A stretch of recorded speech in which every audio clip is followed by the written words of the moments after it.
Oh, Tommy said he might join us too. He said Okay. he said he was at his mom's house and he said he was on his way back. And then we're glad everybody. Yeah, and I'm not sure if Brenda's going to join us tonight, guys, but Tommy Edwards might join us. So, but we're going to have an amazing interview. We have Suzy Hott with us from Beyond the Box podcast. She's an experienced, or you could say target individual. She's very spiritual. She was involved in Black Ops program. She was involved in the Pegasus program, and she has amazing information. She's had visions of Max Spears, and stuff like that. So that's going to kind of tie into what we're talking about tonight with what happened to James. And I don't have the exact thing of what happened to James. I wish I did. I guess we're going to talk about it. But with all that said, I'd like to welcome her back to the show. Suzy, thanks so much for coming back on. How are you? Good. I'm doing good. And you? Good compared to, I mean, like how, I mean, well, how do I say this? Like, I'm good compared to what happened today. You know what I mean? Like, that really was an alarming, thing to hear that James died. I couldn't believe it. I mean, I know I saw on his Facebook where he said he had 1 month left to live, but I Wow. don't know what happened. And then to get conspiratorial about it, someone, a couple people said to me, did he go into witness protection or something like that? Or did he get taken by the secret space program? Honestly, you never know, you know? Yeah, he was pretty young, and I guess he had some illnesses or something. It's like really strange. Yeah. Yeah, he had Graves' disease. He absolutely he had Graves' disease, and then I believe he Wow. was having congestive heart failure or something like that. You know, Wow. um, I think it was hyperthyroidism. Someone told me that I believe it was hyperthyroidism, and then that converted into Graves' disease, which I know. I was just talking to my friend Indigo Angel before this, and he said on his page that a couple days before he passed away, he said his legs were swelled and he couldn't walk or he couldn't move well and stuff. So I just hope he Wow. didn't suffer. I don't know. Yeah. I know. I hate death. So, and it's like the worst thing ever. I mean, so, and I just hate think about how that transition is. But, I think that we're spiritual beings in a physical body. So even though he doesn't have his physical body, he's still that spiritual being. So, I mean, he's still James, he's still there, but he's not there in the physical, if that Yeah. makes sense. Yeah, Yeah. Yeah, I agree. And he definitely absolutely had a connection to Max Spears. I don't think a he lot of did. people know that, but he really did. He knew Max Spears, right? Yes, he did. I guess he used to be his roommate. I remember watching a video he did one time. He talked about him and Max. They were around each other quite a bit back in the day. Yeah, he knew Max really well. Yeah, yeah. Mhm. It's just a shame to see someone as young as him to die, to pass away like that.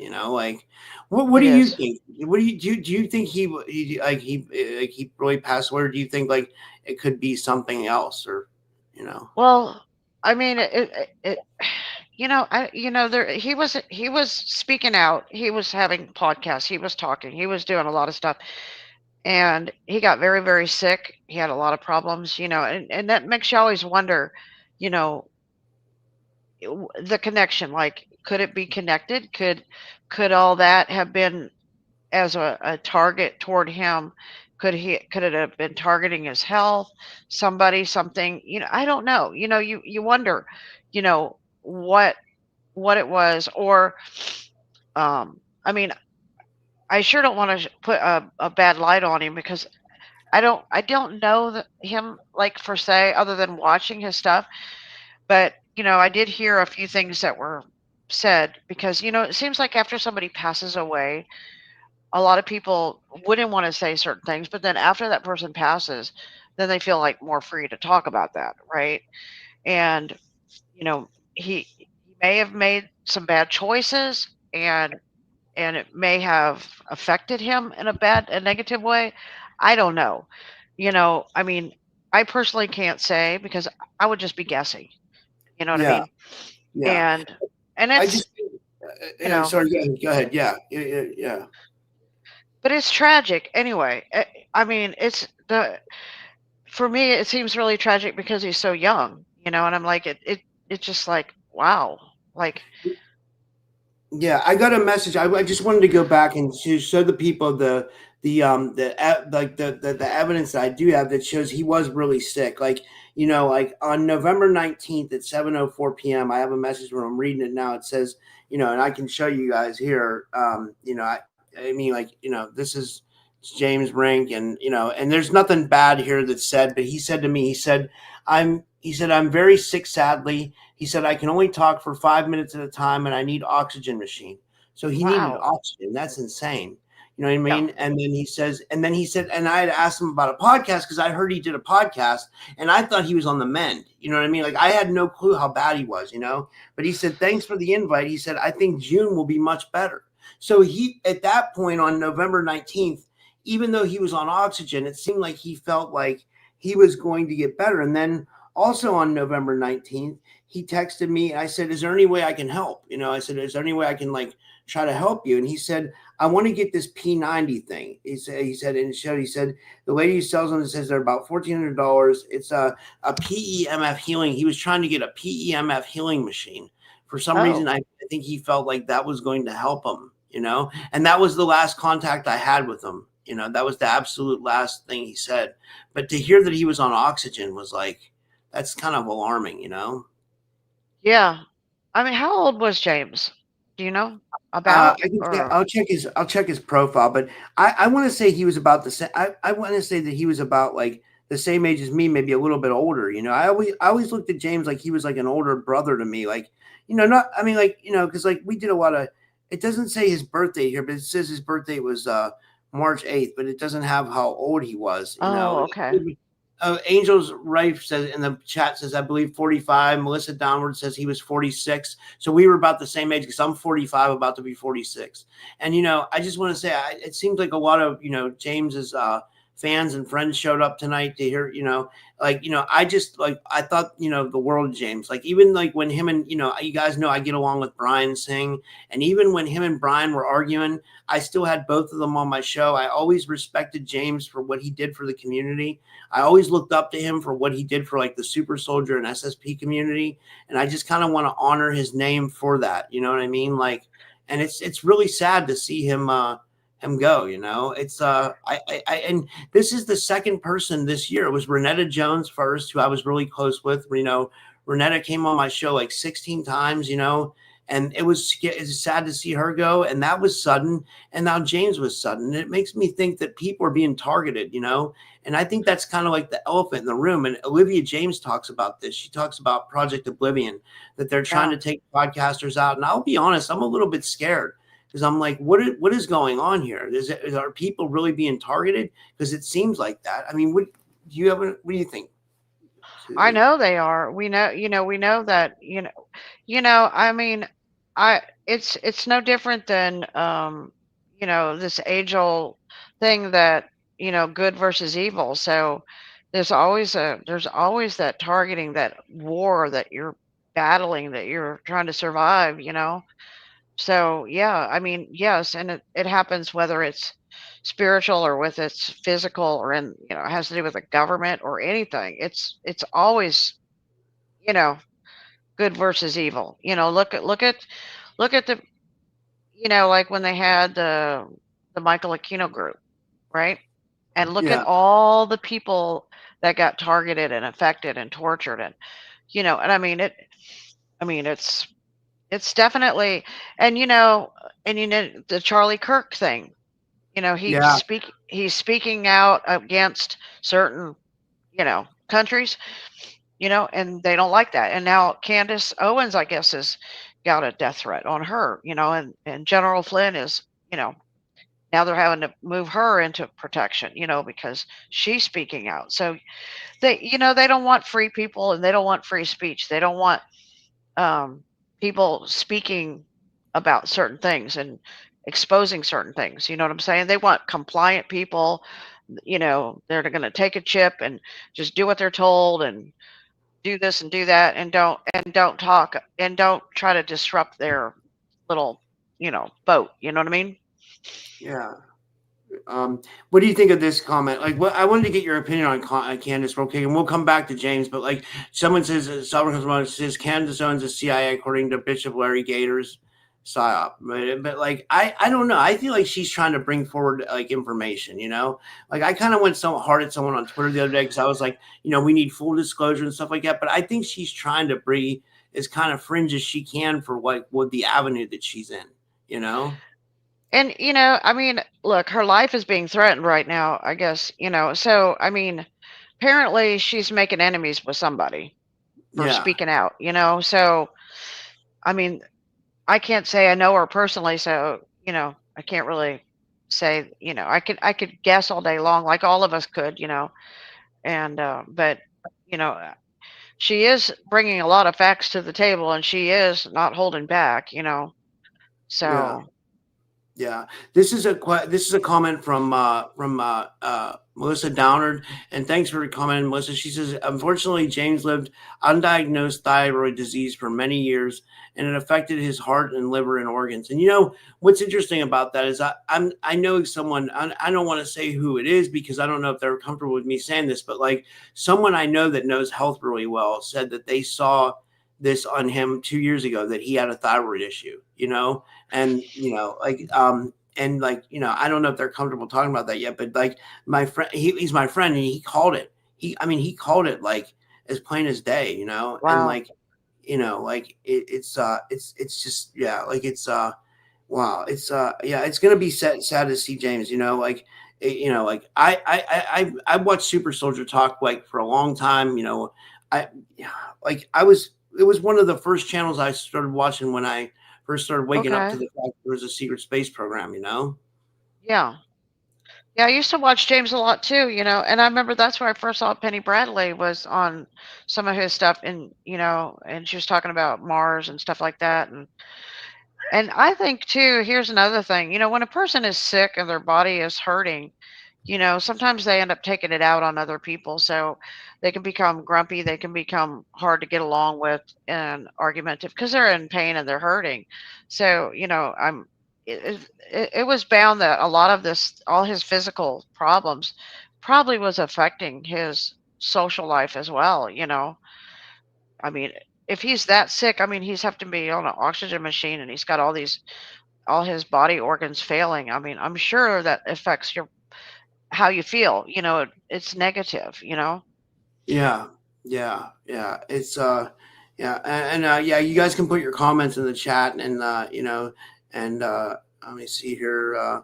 But what were we gonna? I know you wanted to get into gods and monsters tonight too. While we have a, Yeah. what did you want to start with? We can, I guess we can get into that, and we can kind of touch on James throughout the conversation as well. And I'll be Yeah. putting up you If guys' people have comments. questions and want to say something about James too, yeah, you know, we can switch gears. Mhm. Yeah, yeah, yeah. So where would you like to start? With the topic? Yeah, Well, the other night, I did uh, Brenda's had a friend, Frank, who has Channel 12 TV up in Las Vegas, and he had seen one of our shows and he wanted us to come on and talk about it and stuff. And so we went on this Channel 12 the other night. And apparently you can't watch it on YouTube or anything because it's only on that TV show. You have to like yeah, subscribe for it's like $10 a month, and you get all these shows and stuff. So it went on there. Well, there was like a panel of people on the show, and we were talking about the Bigfoots. Um, we were talking, and I was pointing out the rabbinical and the biblical explanation, and then connecting it to the Norse story of where all these, like where Bigfoot comes from, where the werewolves come from, what where they are in the Bible, and the vampires, and stuff like that. So, I mean, getting into that, but while we were doing the show, Rob, there was a girl in there. I think her name was Tracy. Okay. And Brenda said she's a white witch. She's a really nice girl. And we're sitting there, and she's like, um, "Is it okay, Susie, if I um, draw a picture of somebody I see standing behind you in the back of your room? There's somebody standing back there." And I said, "Sure." And so she draws this picture, and and so everybody on the panel, and Brenda goes, that looks like Henry Lucas, the serial killer that tried to kill you, Suzy. And I'm like, it does. And so she said something about in the 70s, and I go, well, yeah, it happened in 1979. And she goes, he apparently he was not, he looked like he wasn't happy. And I said, well, yeah, I know why that would be, because he wants me to tell his story. And it was so funny because I mean, like Brenda knew right away. And then the other weird thing about that is I talked to my other friend Robin, and I had called her, and I was like, you know what, Robin? And I told her the story. But I didn't, I said, she said she saw this man behind me. Robin goes, and I have not talked about Henry Lucas, the serial killer. It was Otis Toole and Henry Lucas that took me out in the woods to try to kill me. Well, I have not talked about them for like a long, long, long, long time, right? I just haven't even thought about them. And so my friend Robin, she said, "Oh, that person was Henry Lucas, wasn't it?" I go, "Yeah. How did you know?" She goes, "Because the other day I was thinking about you, and I saw his face pop up, and I wondered why I saw his face when I was thinking about you." And I'm like, "You got to be kidding me." I'm like, "Okay."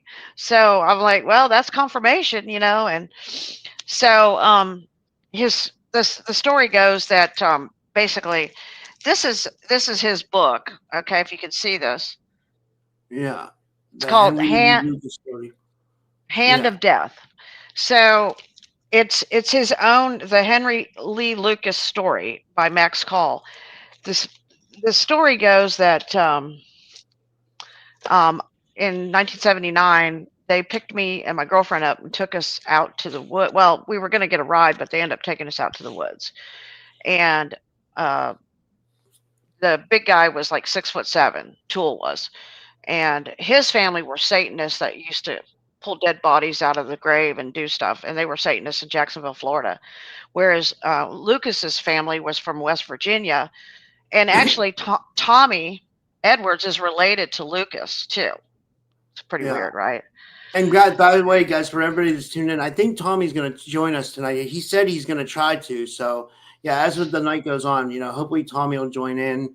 And yeah, that'll be But sorry, go. So yeah, this is interesting. I know we talked a little bit about this last time, but I can't remember it. Like, and it's such an interesting Yeah.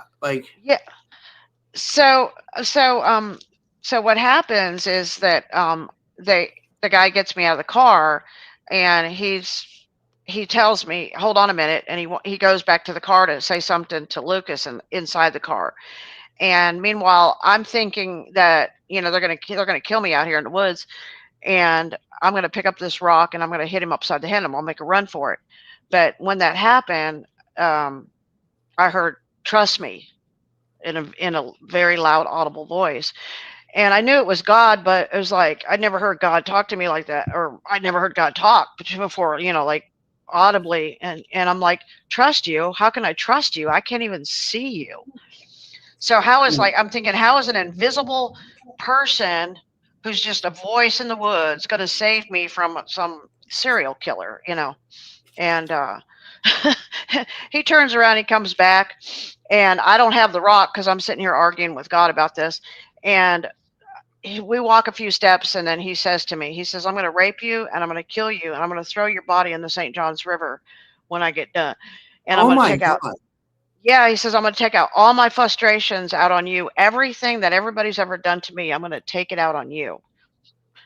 And I looked at him and I said, did anybody ever tell you that Jesus loves you? And he looked at me, kind of shocked, and he says, what? You mean to tell me I tell you I'm going to kill you, and you tell me that Jesus loves me? And I'm like, yeah, even if nobody else in this whole world didn't love you, he loves you. Well, I thought that was going to do the trick, but it did apparently didn't. And he jumped for me, and I jumped backwards, and he grabbed me by the ankle, and I got up to run, and I looked back to see, how much adrenaline I was going to need to get away from him. And he was right on top of me. He's right there. I mean, this guy, I'm 5 foot, and he's 6'7", so he was like right there. And when I looked at him, it was like, I don't have how to explain it, but he literally like slammed into an invisible wall, like a glass wall. And I mean, his hands hit it, his face went sideways, splatted his face on it, stopped him dead in his tracks, and I took off running. Holy shit! And did Yeah, you know at that point who he was? Did you know he was a no. serial killer? Well, no, I had no idea who they were. I had no idea. Went to this, ran up to this house and called the police, and the police came, and the police said, "Oh yeah, we know who they are. They're on probation." And so that's the point of the story. The police knew who they were. And so in this book that Henry writes, it turns out that was in 1979. In 1982, I moved to Bastrop, Texas from Jacksonville, Florida. And Lucas gets caught in Bastrop, Texas in 82. Like, really weird coincidence, right? That he's in the same town I am, right? So he ends up going to jail in Waco, Texas. And he was under the suspicion that the district attorney of Waco at the time was part of this cult called the Hand of Death. Okay. So this district attorney told Lucas that he wanted him to only admit that he killed his mother, but not admit that he killed like 600 people, right? And he said, I didn't actually kill my mother, but what happened to him while he was in that jail was he was visited twice by Jesus. And his testimony is that when Jesus came to see him, Jesus told him, and he didn't know anything about church or God, or I mean, he really didn't really know anything about anything. He just spent his whole life killing people, kidnapping people. That him and Toole were responsible for kidnapping Adam Walsh, John Walsh, America's Most Wanted son. I remember And that. I remember they made a movie back in the 80s called Adam about that case, right? yeah, yeah. And Netflix made a movie about these two, but next Netflix lied completely about in the movie, and I'll explain that. Well, while he is visited by Jesus, Jesus says to him, "I want you to tell them everybody that you killed. If it was going to take a lot of remembering because there was a lot of people, and where you buried them." And Jesus said, "Because I have to answer the prayers of everybody that's praying for their loved ones that are missing and where their bodies are at." And he's like, "I don't know where to start." And he was like, "Well, start with the last one." So that was what his mission was. And he ended up meeting this. He ended up moving from Waco over to Georgetown, Texas, and then he met this nun lady who helped him. Sat down, gave him a Bible, and he got baptized. He lived as a Christian for like 16 years. And this guy, Max Call, came in. She brought in this guy, Max Call, and he sat down and wrote this book. And it's his diary, it's his words. This book is. And it's a very hard book to get. You can buy it, but it's hard to find. Um, Wow. so, what he wanted to say, and this is why he showed up in my house the other day. Okay. And why, everybody's what he wanted. He was what he was concerned about most was he got out everybody. He took the police all over the United States and showed them where the bodies were at. He showed them this and showed them that. But what he wanted to say was that when he met uh, Toole, and Toole was a Satanist, Toole took him down to the Everglades down there in Florida, and there was a satanic cult called the Hands of Death, and it was run by the CIA. Okay, and it was run by the military, and who was over it? Michael Aquino, right? And so they were all working with the serial killers across the United States. So the serial killers were working with the CIA and the satanics to do all the kidnappings, the assassinations, and everything. And they got trained down in the Everglades, and they were taught how to kill people properly, how to drug children properly to keep them complacent when they kidnapped them out of cars or at malls or wherever they could find them. You know, so they learned how to, and so they learned how to drug kids, and they would take them to a ranch down in Texas and one in Juarez, Mexico. They'd get like an order, say, for 3 blonde girls between 3 and 5. So they would have to go and find these children and then deliver them down there. Oh So God, horrible. yeah, and then he would get a call. Like there was one case where um, they had a case where they had to go. It was in Bastrop even before I moved to Bastrop, and it was a guy and his wife that owned a pecan farm, and I guess one of the relatives wanted the, them to die so they can inherit all this stuff. So there was a $10,000, you know, amount of money paid. So Lucas and Toole went down there and work on this pecan farm. And then once they worked there, then they eventually, after like 2-3 months, they went in the house. They killed the husband and the wife, and they took them to another state like Nevada. I think they took them to Nevada and dropped the bodies off because they learned the things that they learned. Like he wrote about was, if you kill somebody, you never drive the car, okay, because you can Yeah. get traced. So they were taught the rules of how to kill and how to get away with it and stuff like that. So, and then you always kill somebody in this state and drop their bodies off in another state, that would throw Yeah. them off, stuff like that. And if your handler called you, because they've got phone calls constantly from this handler, if your handler called you and told you, this person, that person, this person, um, sometimes you would kill the body and leave it on the side of the road, so that way when they found the body, they know that you did the job. So Wow. Creepy. yeah. And you said, wait, real quick, I just wanted to introduce Brenda. Hey, Brenda. And this is the other host of Beyond the Box podcast, guys. Brenda's with us. Nice to see you, Brenda. How are you? Hi, Rob. I'm okay. I'm sorry I'm late. Can you hear me? Yeah, we can hear you. Yeah. Okay. How are you? Yeah, good to see you. I'm all right. I've just been running around doing all kinds of different things. I'll have to Yeah. talk to Suzy after the show because I figured out some stuff for the TV channel. Oh, good. Yeah. I don't know if you know that, Rob. Did Suzy tell you about it? She mentioned it a little bit. You guys were on a TV channel. What happened?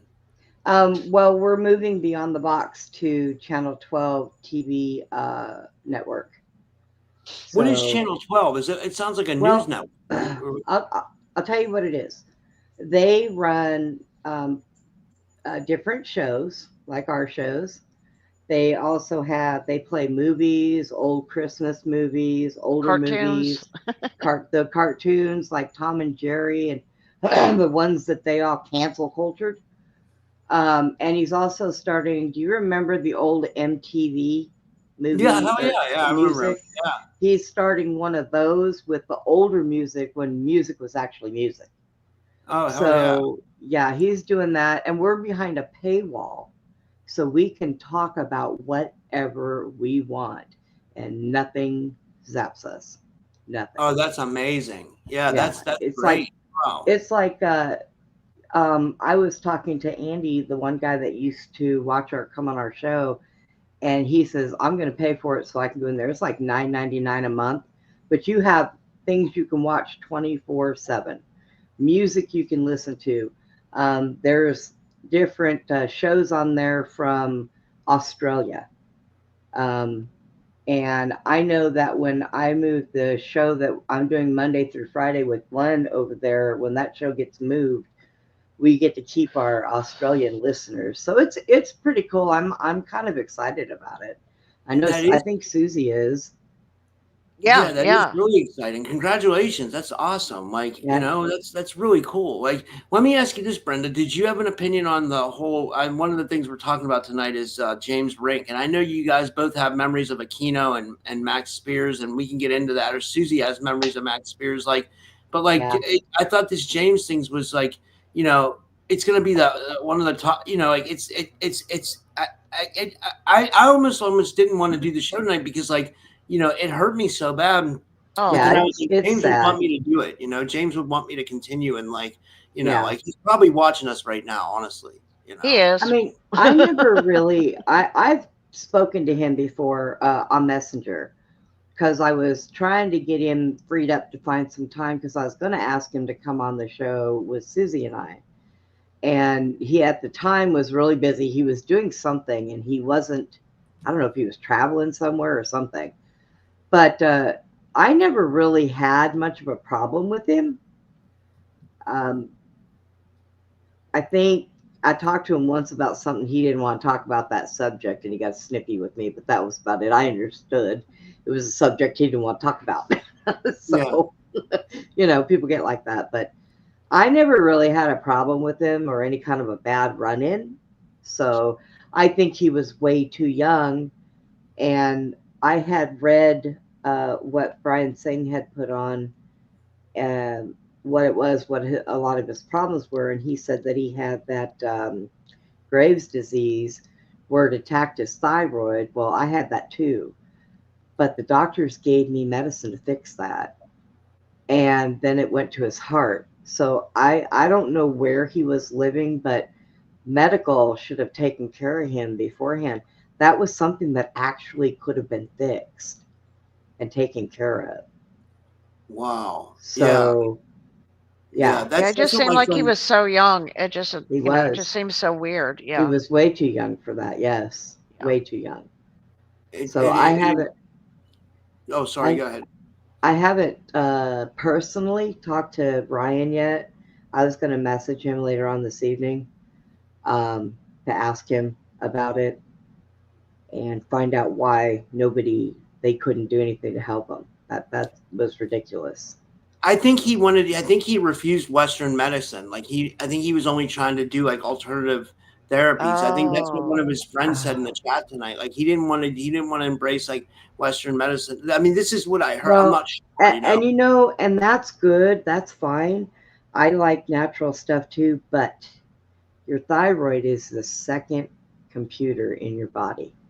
It it your thyroid is hooked to every organ in your body, more than Wow. your brain could ever be. Thyroids are not anything to play with. Um, Sometimes one of the bad things, like with me, when my thyroid went out, Rob, I was 5 foot, 114 pounds Wow. five Holy years shit. ago. 5 years ago, Wow. my thyroid went out, and nobody realized It took me 30 days to go from 114 to 225. 30 days, and I really wasn't eating anything because I had just gotten out of a coma. that's pretty typical, Brenda, because my stepmom got it and Yeah, messed her up too. I mean, yep. it's crazy. Your thyroid But really your can mess you thyroid up. can, yeah, but your thyroid can also go opposite. It could make you real thin and make you look cancerous almost. So Yeah. I would say Thyroids are pretty important. anything else that he wanted, I wish he would have talked to me. Anything else that he wanted to do naturally, that's all fine and good. But unfortunately, there are some things in our body. If he were to have taken the medicine to help his thyroid, then found a natural thing, did them both at the same time, then got off of the medicine once the natural stuff was working, that would have probably benefited him a lot better. Yeah. Because That's a good I'm point. trying to get off of all mine. I hate modern medicine myself, but unfortunately, there are two that I am stuck on for the rest of my life because I'm on two different blood thinners. One because my blood runs like syrup, and the other one is to keep my blood from clotting. Yeah. So, and let's put it this way, when you're on blood thinners like that, they tell you all the time, well, don't get stabbed or jab yourself or cut yourself because you could bleed to death. Let me tell you something, not me. I got a tattoo being on those blood thinners and I didn't even bleed. Wow. That's if they take me off my blood thinners, it could kill me because my blood is that thick. So, Wow. Yeah. That's but crazy. when they told me about my thyroid, I was like, yeah, we're not going to play with that because that is something that is very crucial to every single part and organ of your body. Yeah. Everyone. I know. I went to school. I used to be what we called back then were LVNs. Now they call them, they're not licensed vocational nurses anymore. They're, shoot, I don't remember what it is, but they changed it. But, and I worked in a hospital for 10 years. And if there is anything you don't play with, it's your thyroid and your heart. Yeah. Yeah. Yeah. Wow. That man. Oh, okay. Yeah. So Um. I didn't even know that he was having any problems though. I'd heard that he'd been sick for a while. Yeah, and like just before he had that conference this summer, and just before his conference this summer, I found out he was in the hospital. I didn't get a chance to go to his conference. I would have loved to. I never met James in person. We did some great podcasts together. There's one with me, him, Laura Eisenhower, and Drago Reed. I still have the audio on my X account. Like I have the audio to that, but and it's somewhere on Rumble, I think. But like, but yeah, but what I was saying was he just, he was, I guess he was really, really sick, like he was in the hospital a couple days before his conference, but I mean, at least he got to throw his conference and like, and it was somewhat successful, and, like that's a good way to, at least leave your mark on the world, Right. Now, if you don't mind, can I address this in the chat? Somebody Sure. had something about changing my diet. Here's the problem. Let me tell you the problem.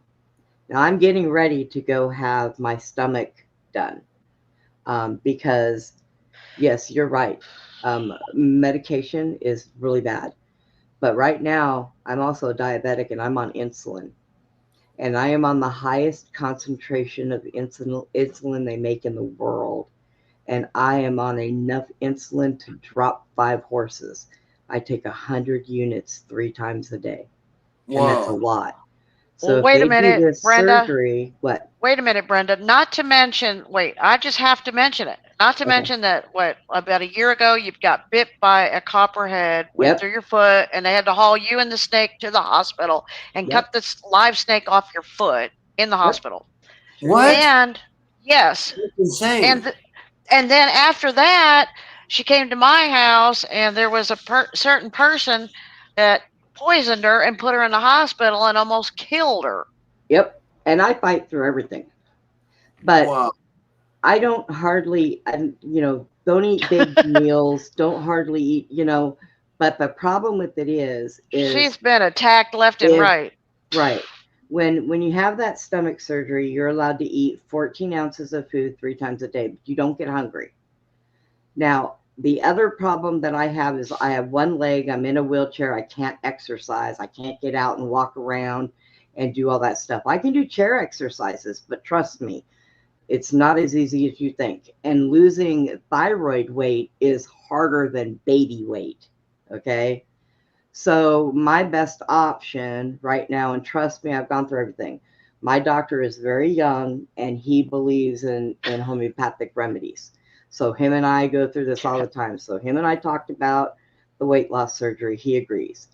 Our main objective is to get my weight off of me, get my muscles built back up so I can use my prosthetic leg and I'll be able to walk again. I'll tell you, this is one tough girl right here. Brenda's a toughie. Yes, and I want that so bad I could taste it. I want to walk. I've been this way now since 2016. And I want to walk. But because of my weight and not being able to exercise. Well, not to mention you had a stroke too. Okay. Yes, twice. Yeah. I had 2 of those. Yeah. And I had a real big one when I was in a coma, and then I had the other one recently. So I fight through everything that I go through. I bounce back. I do. But the one thing I've never been able to do, and it's because my weight, and when I had my stroke, I lost my equilibrium. Now I can get that back, but I've got to get up on that leg to do it. And then they can put me through stuff to be able to train me to where my equilibrium is back. But I'm a fighter. I don't give up. I'm going to be that person that people are going to say, oh, God, she died. And I'm going to crawl out of the coffin going, what are we doing? I mean, because like when I was in the hospital before, when I went in my coma, I died 9 times.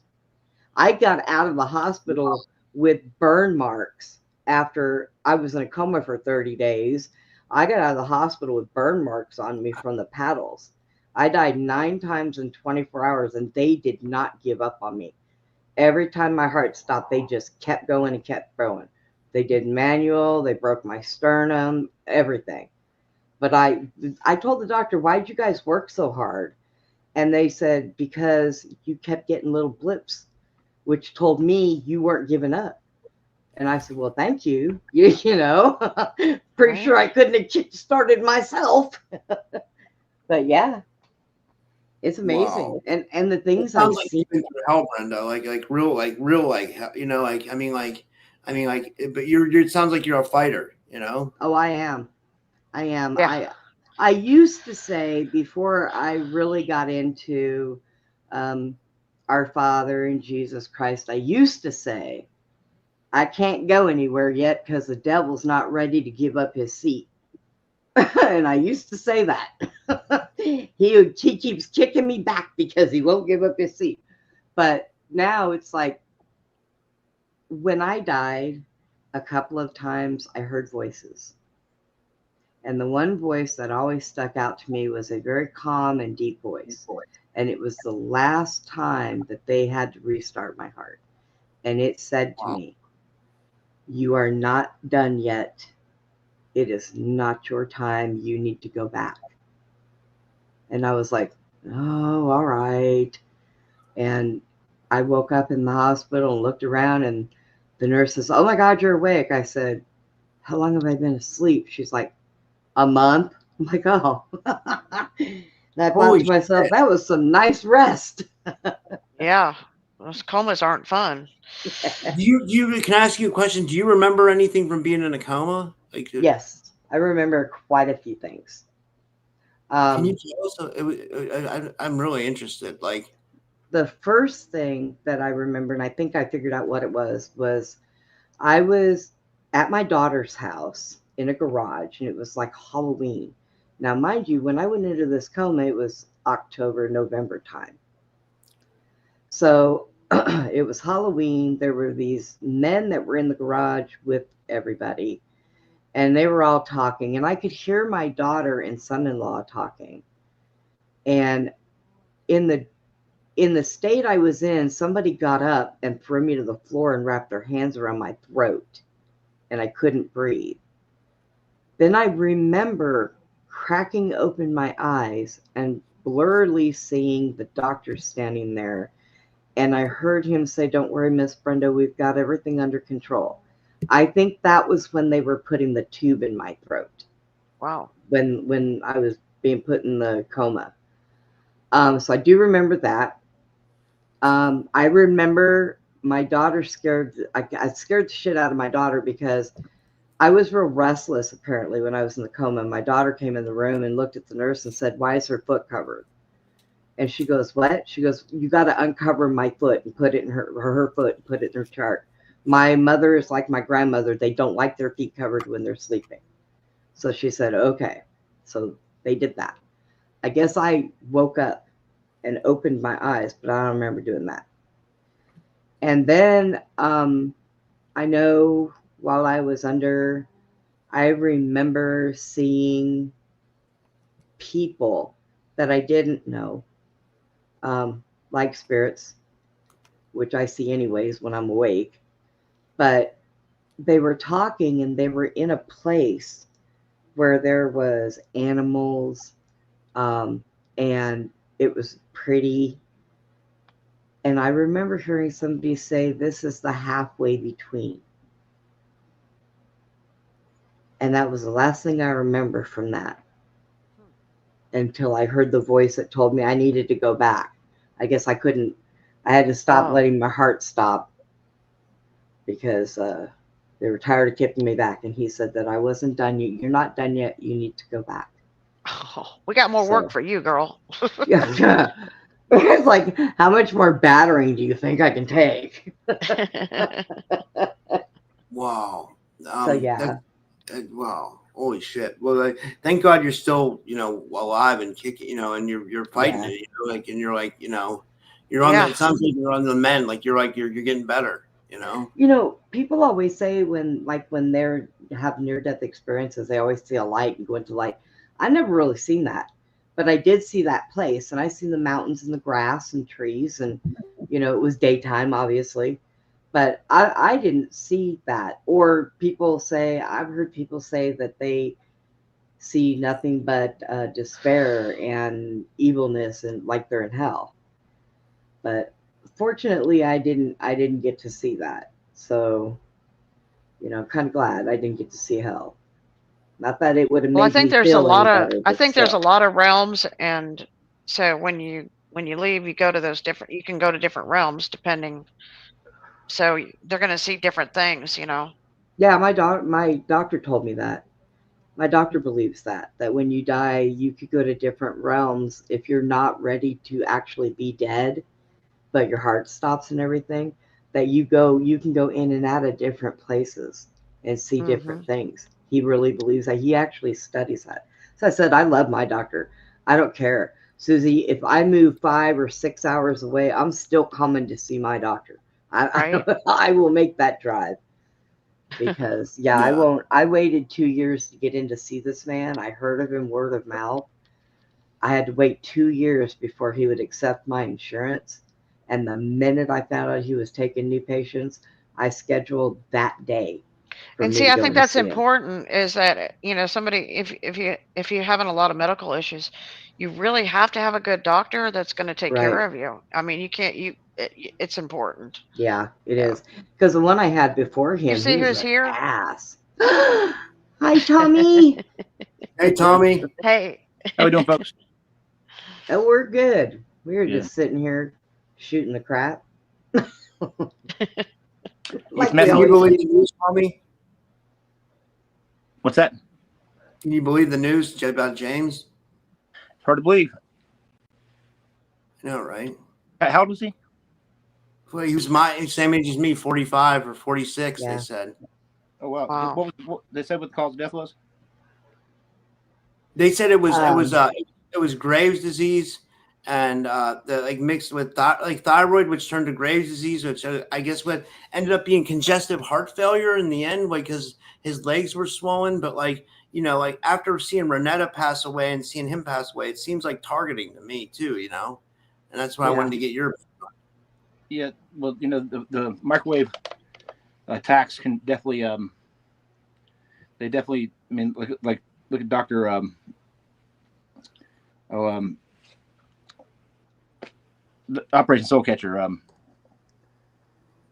having a drawing a blank right now. I've been under like severe heavy duty attacks for the last, I don't know, 2 months, like daily. Like I got back from something the other night, and I could not. I just had to lay over on the couch for like 2 or 3 hours, and it was like just being electrocuted the whole time. Wow. Like Doctor, what's his name? He lived in Idaho, lived in Boise. He worked with, he helped develop the program for the CIA or the weapons. Oh, what was his name? Robert, Robert Doctor. Duncan. Yeah. Yeah, there you go. Thank you. Yeah. He died of heart failure too. You know, heart failure can be a bad thing, but let me tell you, my manager is 80 years old, and she's been in and out of the hospital, and she's got heart failure. And every time she gets the water on her, they take her in and they give her Lasix and they get all the water off of her and her heart, and she comes home. Do you know where he was staying, where he lived? What, Boise, Idaho. Idaho? Boise. Yeah. Okay. Yeah. I think James. I think James was in North Carolina. I think James Rink. I Oh, think. Oh, you mean the doctor? The doctor. But I think. No, Or is no. that James Rink, where was he living? Oh, I don't know. North Carolina? he was North Carolina for sure? I think. You What know, part? like Okay. I'm going yeah, to tell you. I always tell people Texas is too full. Don't move here.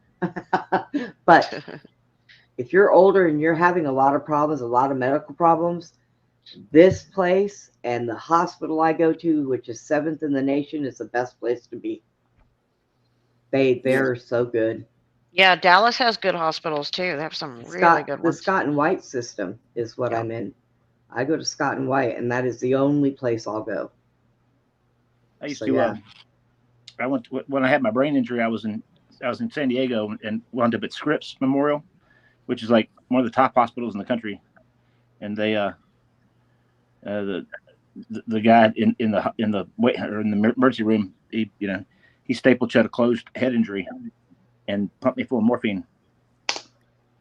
Woo. Yeah, I said it was a miracle I woke up. Yeah. Yeah, I'm really leery of any type of like medical anything anymore. You know, Yeah. and we should be like Yeah. like Tommy, you don't know, but recently my little dog Putin, he got so sick, and I'm thinking, oh my god, I can't afford a vet bill. I just can't do it. And if it wasn't for my caregiver, my puppy would be dead. Yeah. Because I took him to the vet, and the first thing they said was, "Oh, he's due for his rabies shot." Or yeah, his rabies shot. I said, "No, he's not." She goes, "No." I said, "No, he just had one a couple months ago." Yeah. She goes, "Oh, because I won't give my animals. Look, my dog doesn't go outside unless he's on my chair with me. Yeah. Why does he need a rabies shot? Because when you give your dog a rabies shot and they get rabies anyways, they still put them to sleep. Tell me what the purpose is that." Well, not only that, but they give the same dose to like a Great Dane as they do a miniature. Yeah. But like, so I told him no. I told him no. And so they went ahead and treated him, and all they did was they took an x-ray and they gave me medicine to take home for him to stop vomiting. I did not know that apparently Chihuahuas are susceptible to pancreatitis. Wow. That's why little dogs have to be on such a strict diet. So $889. Crazy. Wow. And I'm sitting here in the vet's office and I'm crying. And Jack was with me. And she said, "What do you want us to do?" And I'm like, and he said, "Go ahead and do it." And I looked at him. I said, "Are you sure?" He said, "Yeah." So if it hadn't been for him, my little puppy, my puppy would be dead. But I don't trust doctors, and I'm really doubting some vets. Like the next time I need to go to a vet, I'm driving out to Suzy's. We're going to her vet. Mm-hmm. because I have a good vet. Yeah, and very inexpensive and really, really good. Because it probably would have only cost me $200 had I taken him out to Suzy's than the $800, $900 it cost me here. So I just took him to the nearest vet because I was just panicking, freaking out. That dog is my everything. He's everywhere with me. He never leaves my side. He sleeps on my shoulder. I can't go to sleep if he's not on me. And I didn't know what to do. I was just like frantic. Well, Brenda, our vet, my son's dog got her throat ripped open by a wild hog, and it sliced her completely open, and blood squirted everywhere. I mean, and it hit a vein, and we called the vet. It was emergency. He met us at the clinic after hours, and I was in there handing him, tools, and he was stitching him up and sewing him up, and layers and layers. It was hard. It was horrible. I mean, it was bad. And he gave us all these shots, medicine, all this stuff, and the whole bill afterwards. And we went back for a second visit and everything. The total bill was like right at $400 for everything. I mean, it was like it. And I looked at that, and I don't even think he hardly charged me for the surgery. Most of that was for all the medication and all the. I mean, the gauze and everything else, and all After the wrap. hours, he didn't charge her for all the antibiotics and everything. Yeah. But what was exciting about that is Suzy and her son got to help assist in the surgery for the dog. Yeah, that was kind of cool. Yeah. Nice. Yeah, I would have been like, scrub me in. But Tommy, we miss you. And miss you guys too. I see in the chat, Denise is in there, Jason is in there, Zen Ray. Hi, Chad. And for you guys that don't know, our guests tonight are Brenda and Suzy from the Beyond the Box podcast. So go subscribe to them, guys. And we also have Tommy Edwards, and Tommy's a frequent guest on my show. He played football for Virginia Tech. He's spoken out against CTE. He's a targeted individual. He's been involved in Black Ops programs, and Brenda and Suzy have also been involved in Black Ops programs. So it's kind of apropos to have them all on, when we're talking about someone from the community who was affected so much. And when you think of James Rink, we think of Max Spears. Because I Mark in the one in the chat said, James was the first to speak about the SSP. From what I know, it was Max Spears, but then James was like the first to have a big channel to talk about it, I would say, and he started like the Super Soldier Talk thing, but like, Max and James Casbolt were a little bit before James, right? I think, and Andy P. were talking about the Super Soldier stuff too, back 20 years ago. Yeah, Andy P. right?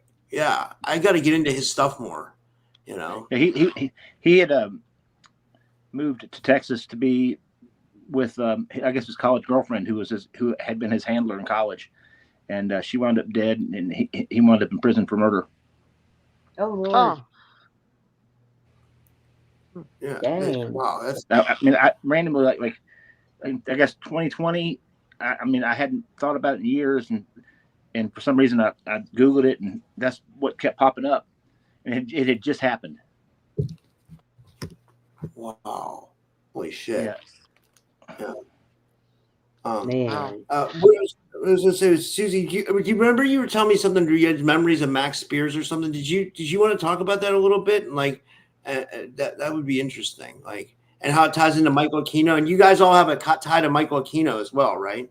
I know it. It's insane. The whole world is just crazy that we live in. So yeah, I was on a Facebook group one day, and I didn't know who Max was. This is probably back. It was in 2016, because I met Max 30 days before he was killed, and he was in a group and he was saying something, and he said, "See, for me, what happened to me? Let me go back a little bit. I was walking up from my barn one day to my house, and I heard a voice of." And it could have, I don't know who the voice was. Okay. It could have been Jesus. It could have been the Father. It could have been Odin, for all I know. I don't know, but the voice said to me, "I want you to forsake everything and follow me." And I'm like, "I've already done that." "No, I want you to like take an eraser and erase everything everybody's ever taught you. And we're going to start all over, and I'm going to teach you." And I'm like, "Okay." So that night I had a dream, and I had one word that came to me, and the word was galactic. And I'm like, "What? What is galactic?" I've been going to church for 30 years, and I'm like, "What is that?" The next night I have a dream, and it's Federation of Light. So then I go to my friend and I say, "Roger," I was like, "Did Jesus just go Star Wars on me or something? Like, what the heck is that?" Of course. So what he wanted me to do was, because the schools, the religions, that everything, they have an agenda for you to only know so much. So they hide all the giants, and the Smithsonian gets rid of everything, right? And they lie about all the religions and all the background, and they hide all the documents and all the books and everything, and then they only give you what they want you to read. They sit down and they say, "Okay, here's our canon. This is what we approve for you to read. This is what you're going to read. This is what you're going to believe," right? And then the schools, they decide what books you're going to and what you're going to study. So this is how the culture is today. You have all these people that they're just limited to what they're given, right? And so I had formed a belief system based on what I had learned. And Jesus is like, "Nope, we're going to erase it all." Because if I had to hold on to everything that they taught me, I couldn't progress to learn, because I would be stuck holding on to the other stuff. So I'm like, okay. So basically what happened is he started having me every night. I was getting these dreams. And every night he would talk to me, and he'd fly me places and show me things. And so in that process, he took me, he had me research this one book, and it was a pretty long book. I can't remember the name of it, but basically, you know how movies are like, okay, were you guys aware of when Charlie Kirk died, there was a movie that came out called Snake Eyes? Yeah, with Nicolas Cage, where they kind of predicted in it, right? It was almost like identical to the facts, right? Yeah. It was like okay. a 90s movie. Yeah. Yeah, Right? Charlie Kirkland gets shot in the neck, and it's all about Israel behind it, and weapons, and yeah, I mean, and there's a guy named Tyler who's called the Executioner, who's really just the fall guy. He's not the actual killer in the movie, and there's a hurricane coming called Jezebel, and this announcer in the movie, she's announcing this hurricane named Jezebel coming, and then according to Erica Kirk, there was some witches called Jezebel, Estes witches, that put a curse on Charlie, just before, like, come on, I mean, right? So a lot of times these stories of these movies are almost like the same story, right? So he had made me read this one particular book, right? And basically it was about Max Spears, but it was about Atlantis and about the high priest in Atlantis, which was Michael Aquino. And so that's really what it was. And so what happened was, Max gets in this group and he says, I was a high priest in Atlantis. And I texted him, I said, did you die in a cave and meet Jesus?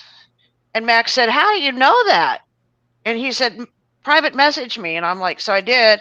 And he says, do you know who I am? And how do you know these things? But yes, he said, yes, I was a high priest in Atlantis, and he died in a cave. And he said, he said, I didn't just meet Jesus. I was to carry the Christ consciousness.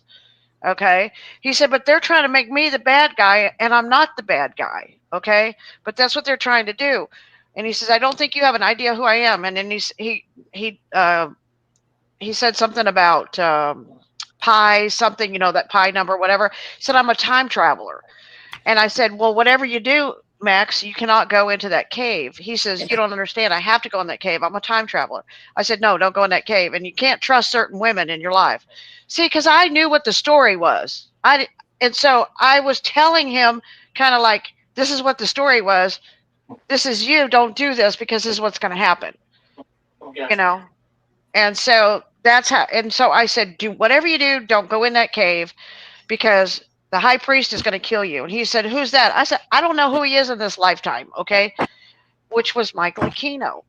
Okay. And in the book, the high priest was referenced as Satan. Michael Aquino Jesus called him Satan. So, and I said, but I don't know who he is in the flesh in this life, which later when all the stuff happened with Max, because what happened was Sarah Adams called me because I had texted something on Facebook, about talking to Max. So Sarah asked somebody else if it was okay to call me, and I said, yeah. So I didn't know who Sarah. I actually knew who Sarah was according to the book. Does that make sense? Yeah. Okay, so I knew who she was. So, she called me, and she told me that and she sent me the text about her and Max and their conversation and what had happened. And apparently, he had gone into a strange place that night, and I guess it was what I would have called the cave. Okay, and while he was there, and he came out of his body and went into the astral plane, he said apparently that he got into a battle with Michael Aquino. Michael Aquino turned into a scorpion in the astral plane, stung him. So after this astral experience happened, he got a very high fever that night, went home over there to where Monica was, and was very, very sick. And then apparently when he died, the black goo was coming out of him, which could have been toxins from the poison of this, because the astral affected his physical, because Michael Aquino wrote a book called Mind Wars. He believed that you fight all your battles in the astral plane, and that's how you kill people. Okay. So you don't do it physically, you do it spiritually. Talk about weird stuff. Okay. It's just, That's so interesting. Yeah, I mean, like, and then you guys all have a tie to Michael Aquino, right? Like Tommy, like you have a tie to Michael Aquino. You believe, correct? Yeah. He was one of my torturers, tormentors, programmers when I was a child. Yeah. Yeah. Like At the underground facility here at the Army ammunition plant.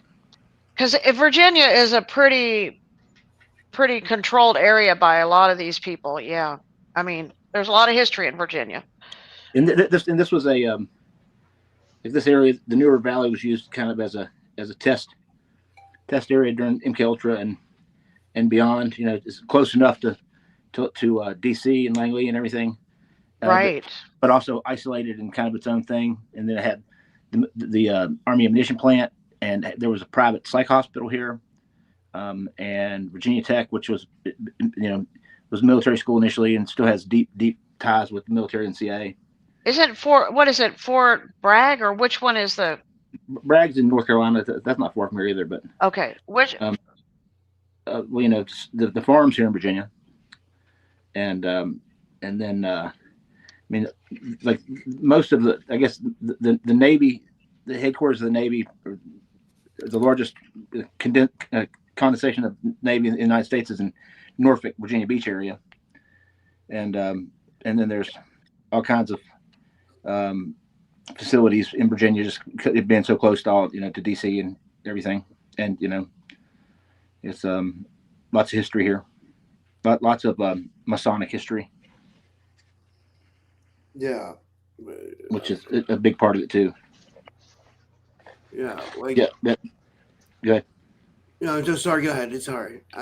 Yeah, and that's what the story that Lucas was saying was basically the CIA, or the government, the government intelligence agency, working with the satanic people, working with this. It was the Hand of Death cult. So it was all interwoven in all these, military bases and cities, and I mean, that's why it was so widespread. And then Tommy got targeted. Not, it's so strange, Tommy, because, we talk about the Norse mythology and Odin and stuff like that. We have that connection, Yeah. and, and my belief is, and my research is that everything started that I know of, as far as the oldest history that we have, goes back to the Norse. Okay. So it starts, in the land of the ice and the fire, so, and we have a pretty strong connection back to that. And so there's a war between the good gods and, the bad gods, and being Loki. Okay. And Loki's bloodline, right? Yeah. So, it's like,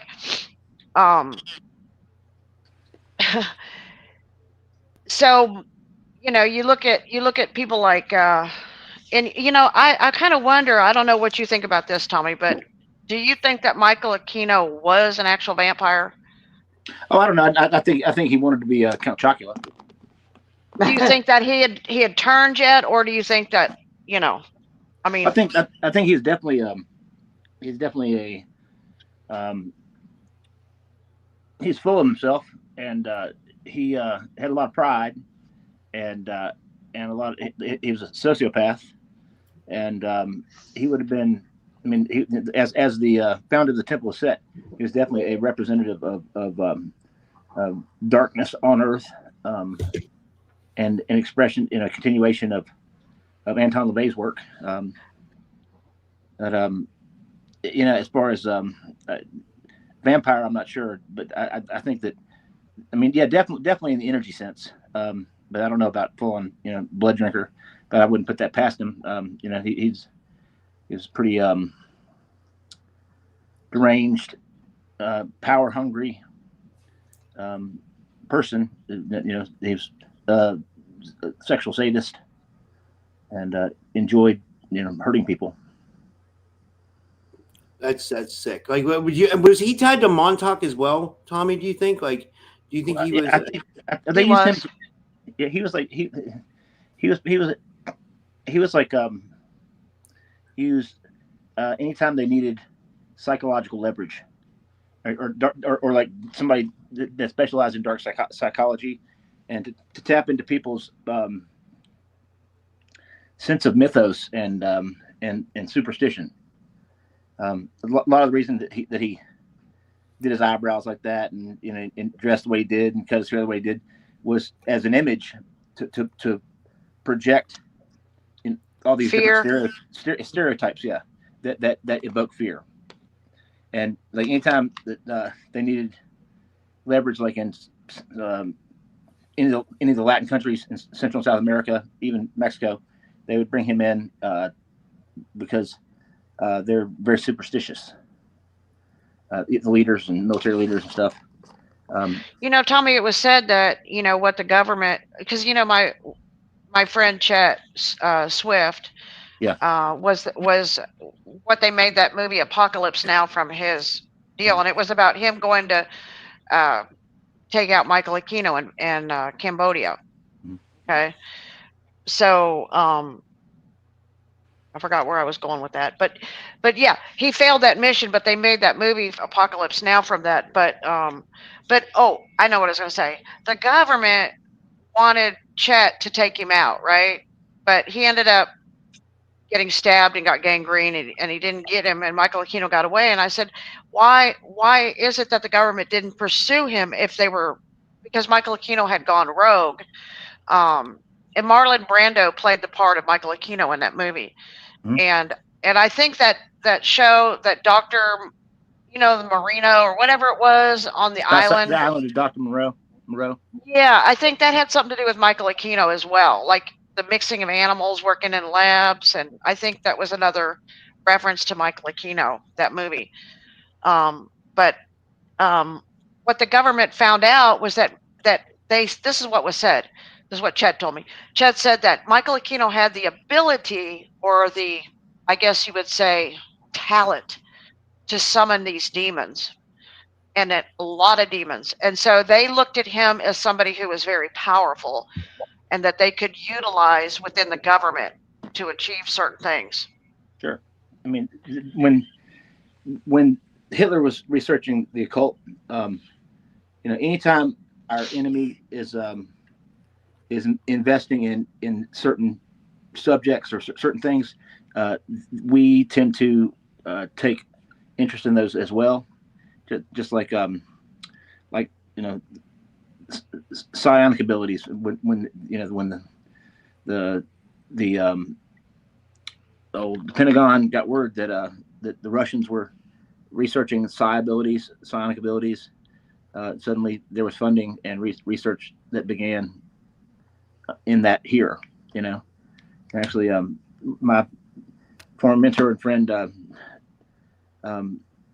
Daryl Gentry, he was injured sitting in Walter Reed, and wrote a letter to the Department of Defense or the Department of the Army, asking if they would fund him to study the human potential movement, which is psionic movement. And then he went and into a commune out in California, and was there for several years and kind of studying what was going on there. And that was with the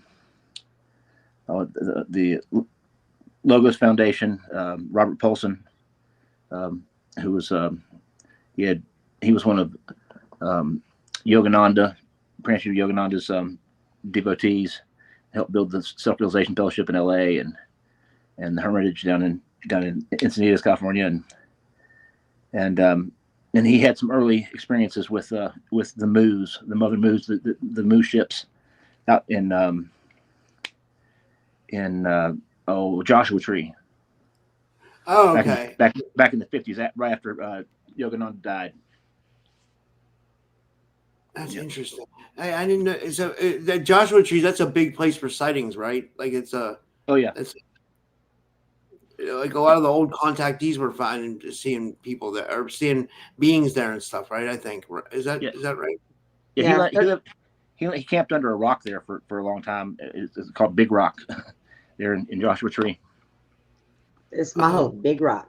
Yeah, there's a lot of activity out there. I have an old friend that is a park ranger for a lot of the big, parks.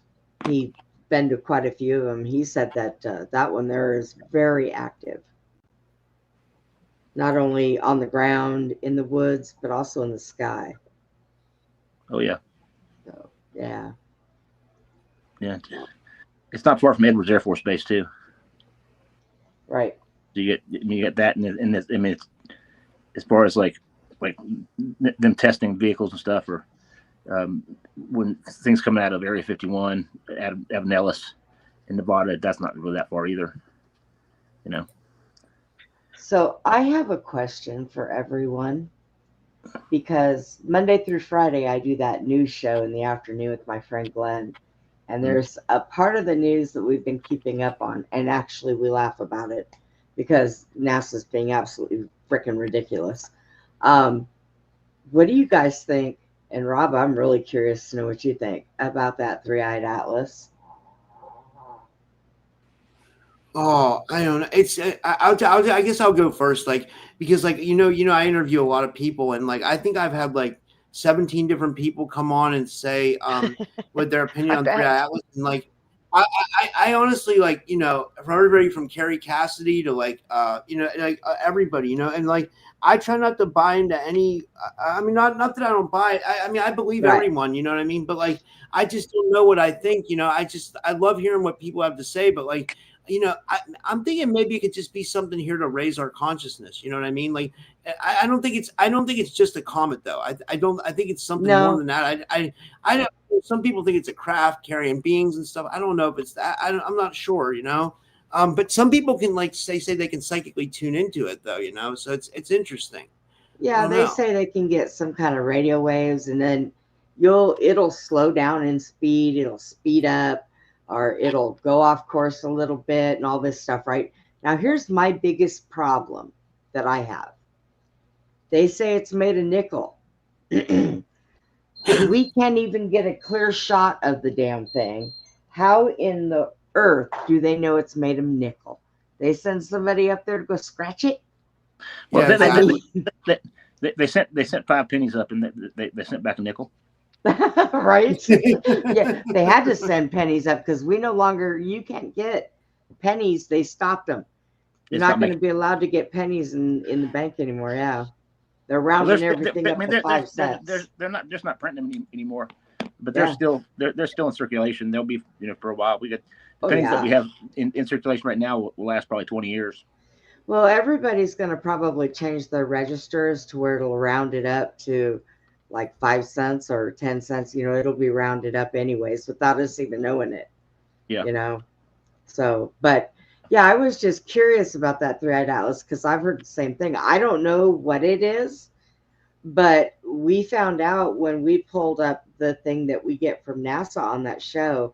Not only do we have three-eyed atlas coming on one side, but then on the opposite side, they have some other kind of one coming, and they're both supposed to hit us from opposite sides of the world at the same time.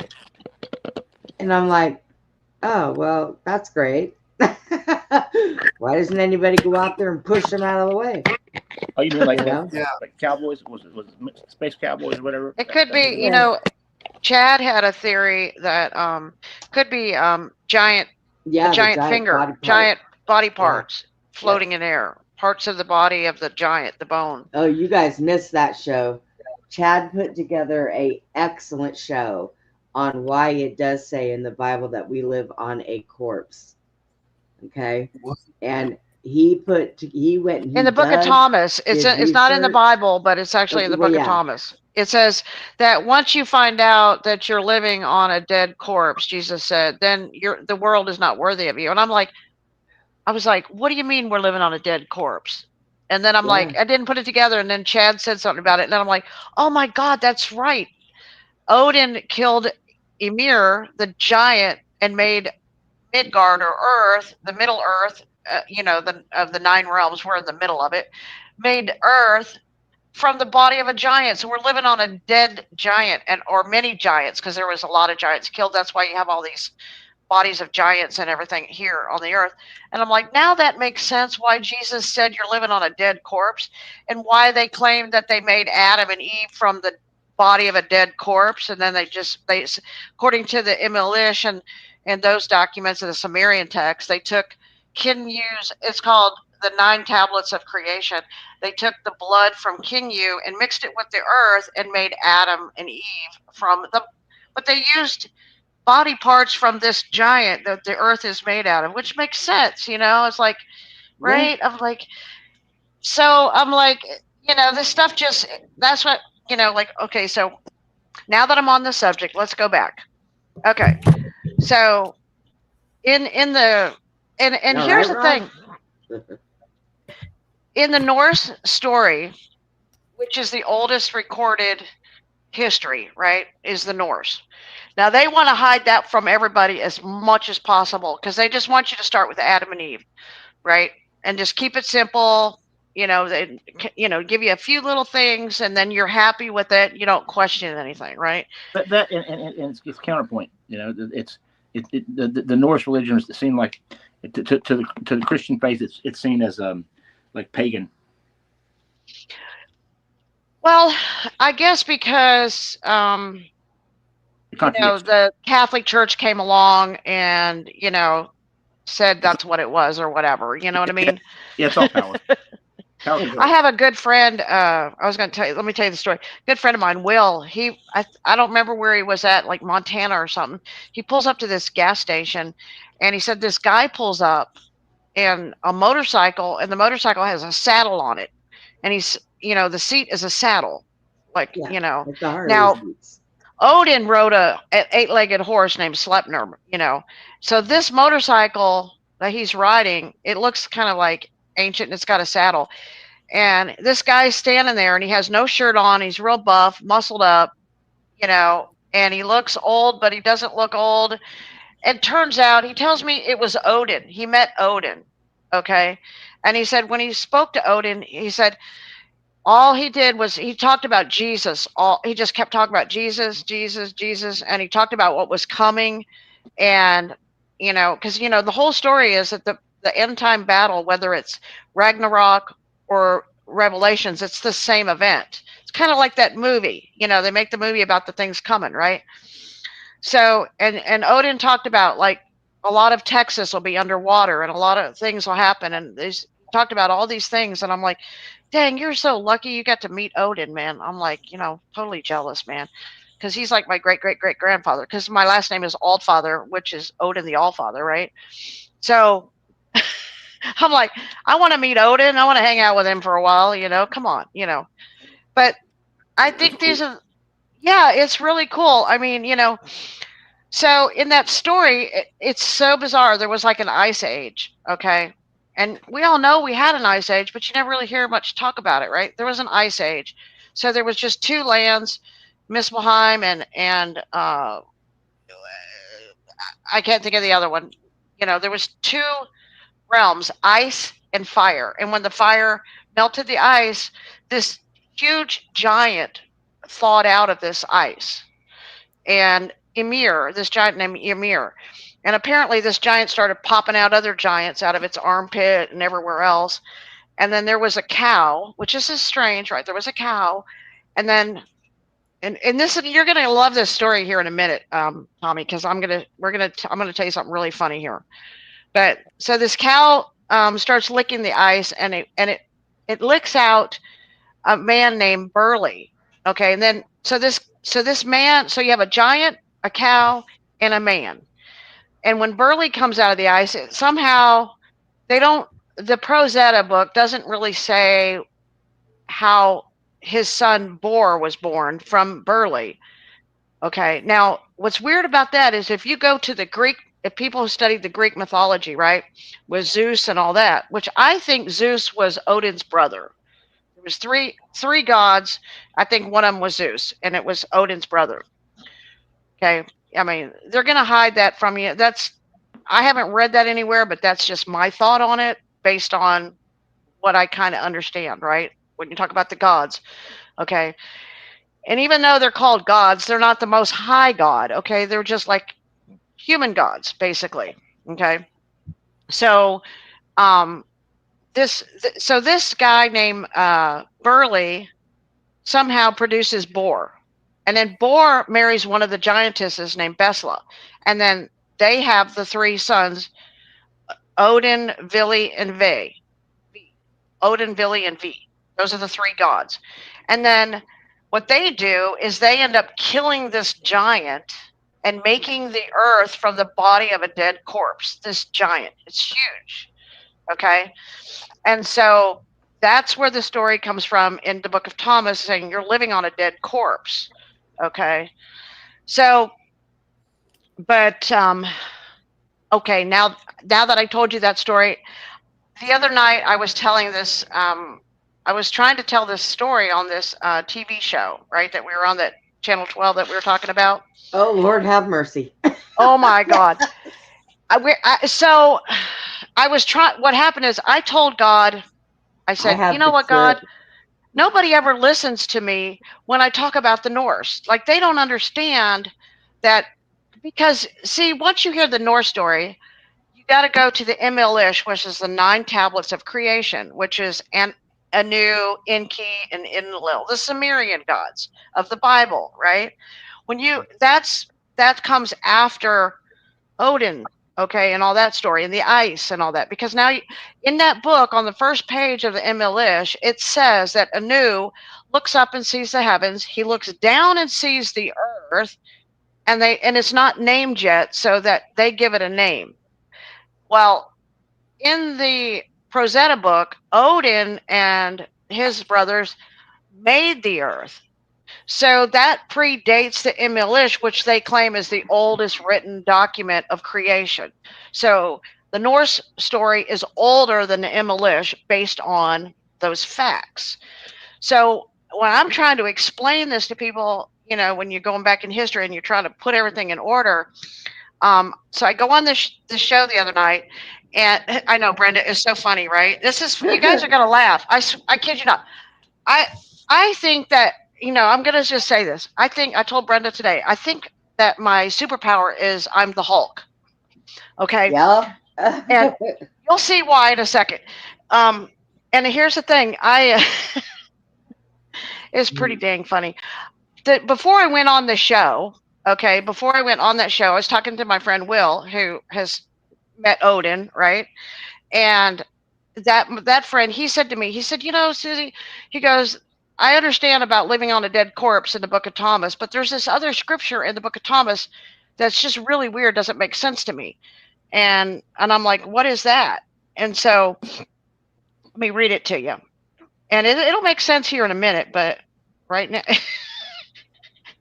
it's a weird one. Okay. It says, Simon Peter said to them, this is talking about like the disciples and Mary and the women versus the men disciples and the women disciples, right?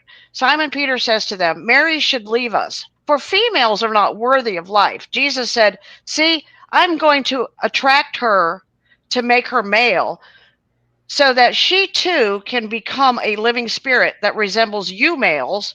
For every female element that makes itself male will enter the kingdom of heaven. So I told Brenda, I said, he told me that scripture right before I go on the show, you know, and I have a clip of what happened. I did too. I sent it to Rob. Okay, so what we're going to do is we're going to show you this clip where I go on the show, and what happens is we're talking about it, and I just got done talking about or Henry Lucas, and now I'm going to say, I'm coming from a North perspective, is what I'm going to say. And I say Odin, and then I say there was, you know, a giant, and this is what I'm saying. But it's not my voice anymore. I think it's the Hulk, okay? The Hulk is talking. And so I can't hear anybody because now my screen is messed up. I can't, and I'm telling the story, and you should see everybody in the background of this. Brenda's waving, everybody's talking, everybody's freaking out because they don't know what the hell's going on. You know, I don't know what's going on. And then the guy says to me, oh my God, there's a demon talking out of you, Suzy, or something. And I can't hear anything they're saying, so I just sit back like this and I laugh, and it sounds like Hulk going ha ha ha ha like that. That didn't make it any better when she did that. Now look, it's funny as hell. We all know that I play with spirits on a daily deal, so it takes a lot to spook me. When that happened, at first I laughed because I thought somebody was playing a game. They all thought, where is this coming from? When I looked at everybody else and realized everybody was looking funny and that noise was coming from Suzy, it tilted me back. I was like, what? All I can say is I think Jesus attracted me to sound like a male. So my male voice is the Hulk in the spiritual realm. Yeah. It was spooky, y'all. I'm telling you. But think about it, Tommy. What does the Hulk do when he meets Loki, our enemy? He goes in there and he smashes him like this, and he said, Loki's like, I'm a god, because Loki is the father of the werewolves and the Bigfoots and he brings all these monster elements into it, and we'll get into that too. But so Loki's like, I'm a god, and Hulk's like, yeah, a puny god. Boom, boom, boom, boom. So I'm like, yeah, I could be the Hulk. I'll take that. Funny. So 5 foot. Now we've got that little clip of me talking like the Hulk, and then we've got the other clip where the Hulk is bashing Loki. So you got that, Rob? Wait. Yeah, I'm gonna try to pull it up. I have them queued up here, but I'm gonna see if I can share my screen. Let me see if I can do this. If I can't get it, maybe one of you guys may have to do it. Now be careful. Be careful with the one that she's talking about with the movie, because I tried to show a movie clip and I got striked with a copyright. So I'm not sure. I'm pretty sure it's a trailer. It's not a piece of the movie. It's an actual trailer. A trailer? Okay. It's a trailer. Okay. Yeah. So it's legal. Yeah. And as long as we're providing criticism of it or like your commentary, I think it's okay. Like, okay. Let me see here. I'm gonna hit share entire screen, and let me see here. It's moving really slow. It's moving. You know what? You might someone else. Brenda, can you share your screen? Do you know how to do that on here? Like, it's moving like super slow for me. It's like just spinning in circles. Yeah. Let me get. Oh, here we go. I got it. Sorry. You got it? He got it. Let me see if maybe it says it's sharing, but it's going really like super slow because my computer's old. So it's like but I have both. Okay, so it says I'm sharing my screen now. Which one do you want me to play first, Suzy? The clip with me talking like the Hulk. Yeah. Is this the demonic voice caught on camera? Is this yes. it? Yes. This. Okay. Let me see. Let me see here. Let's see here.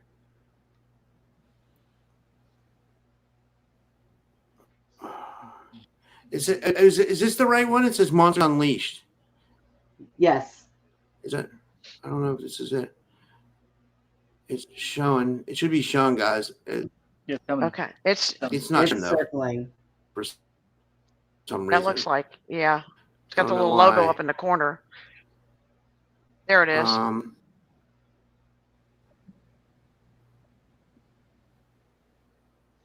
Don't mind it's me. Downloading, huh? Don't mind me. I look like crap. Brenda's in the panel on this. Yeah, it's hilarious. I mean, you should see. Look at the look on everybody's face when I start talking. I talk a little bit in the beginning of it for some reason. Yeah, it's just spinning in circles. It's getting ready to. Looks like it. Is it getting ready to? Oh. Yeah, it looks like it's buffering.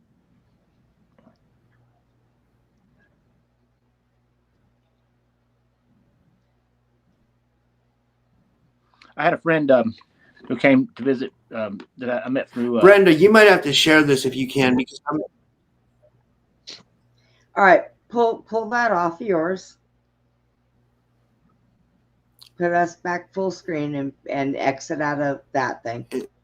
And I couldn't, when they were talking and they were, all I God, could it's see not. was Brenda waving her arms, and I was like, yeah, Yeah. it was I was just hilarious. trying to her Should to be from that. stop. Sorry, I'm Okay. sorry, guys. I tried. Cite in PDF, video file, image file, share screen.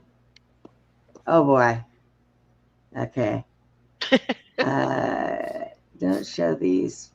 Okay, share screen.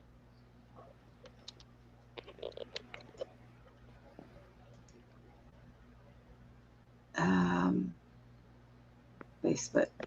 There we go. All right. Now, Rob, I put it up. I think you have to bring it in for me. Oh and yeah. Let me see. then I can do everything else. And then I'll send you the other one that It's, goes behind it, Brenda. Yep. There you go. Oh, great. Suzy. There you go. Yeah. Now, we have to do it again because when Suzy sent that, it stopped it. Oh, you're kidding. Yeah, because I have it full screened over here and I can't hit the play because you did that. Don't send things when I'm doing that. Let me exit out of this. You got it. I'm sitting here with my hands tied. Sit there with your hands tied. Okay, Rob, take that off. I'm gonna send it to you again. We're gonna do it one more time.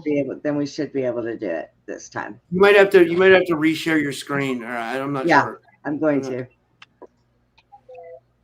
Don't send nothing, Suzy. Nothing. Nothing. All right. This is now great. We get it. Yo, quit. It's doggy singing time. It is. I got these part Wolfie dogs over here. Let me try to get it to play. What is it doing? Why is it not playing on your screen? It's playing on my second one.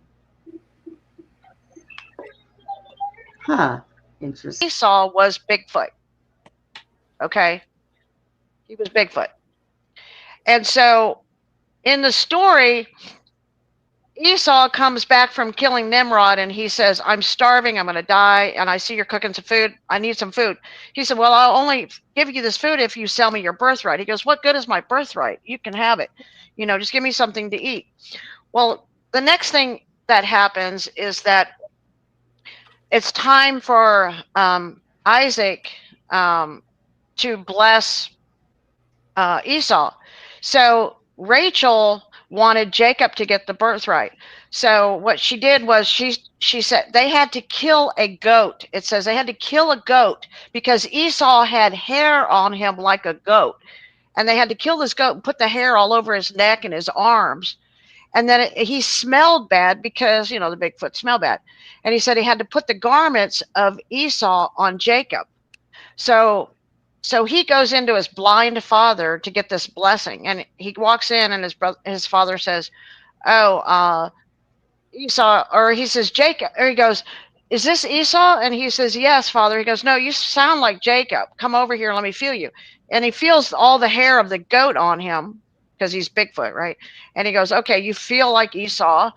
And then he smells him and you smell like Esau. So he blesses him. Okay. So this is where, and then it goes on to say that Esau marries into this other, line or whatever. And they're kind of like sort of hairy people. And this is where all the Bigfoots originated from. So everything is in the DNA. If you just think about everything is DNA. So this started because they came from the shapeshifter Loki, because Loki could shapeshift into anything, so could Odin, so could Freya. Okay. Right. Well, so that makes us all descendants. Huh? That brings us all through that bottleneck of humanity. Yeah, I was just going to say all of humanity. Robin, Tommy, how big are your feet? Because I know I can't be a Bigfoot. My foot is so small. I wear a size 5 in men's tennis shoes. I think that's. Go ahead. Anywhere from 11 to 12 and a half. You're Bigfoot. I'm 11 and a half. I'm like 11 and a half. Bigfoot. Yeah. Okay, so you guys are Bigfoot. Now hold on, I'll show you Bigfoot. Okay, I got a puppet Bigfoot. I still don't know what I'm gonna do with it. I have it here. It was brand new when I got it, for a different show, and we never used it. Oh, yep, that's a Bigfoot. Yep, now that's a Bigfoot. That's cool. That is so cool, Tommy. That is Yeah. You know, really Tommy, cool. yeah, Tommy, if I had 2 feet, I would be telling you, Tommy, make me a skateboard. I can make one anyway. Oh, you're going to put a brace on it? Well, Why if you not? did, I would hang it on the wall. If it came from you, I would hang it on the wall. All right. I'd be like, look, a Tommy special. I made one for Rob. I still got to send it to him. I can sit on it and roll around. Yeah. Yeah. It's called butt boarding. Butt boarding. There you go. I don't really have a butt either, but I can do that. It's called tailbone boarding.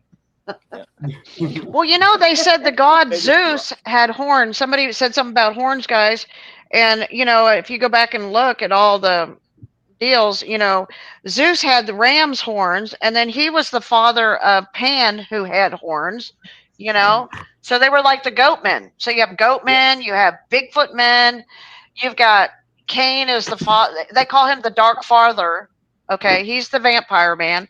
Now, there is a prophecy called the prophecy of Gehenna, and it says that Cain is still walking the earth, watching over all his vampires, and the most vampires today, there was a rule there could be only one vampire per 1,000 people because, you know, too many people come up missing, and, you know, they got to, you know, explain it.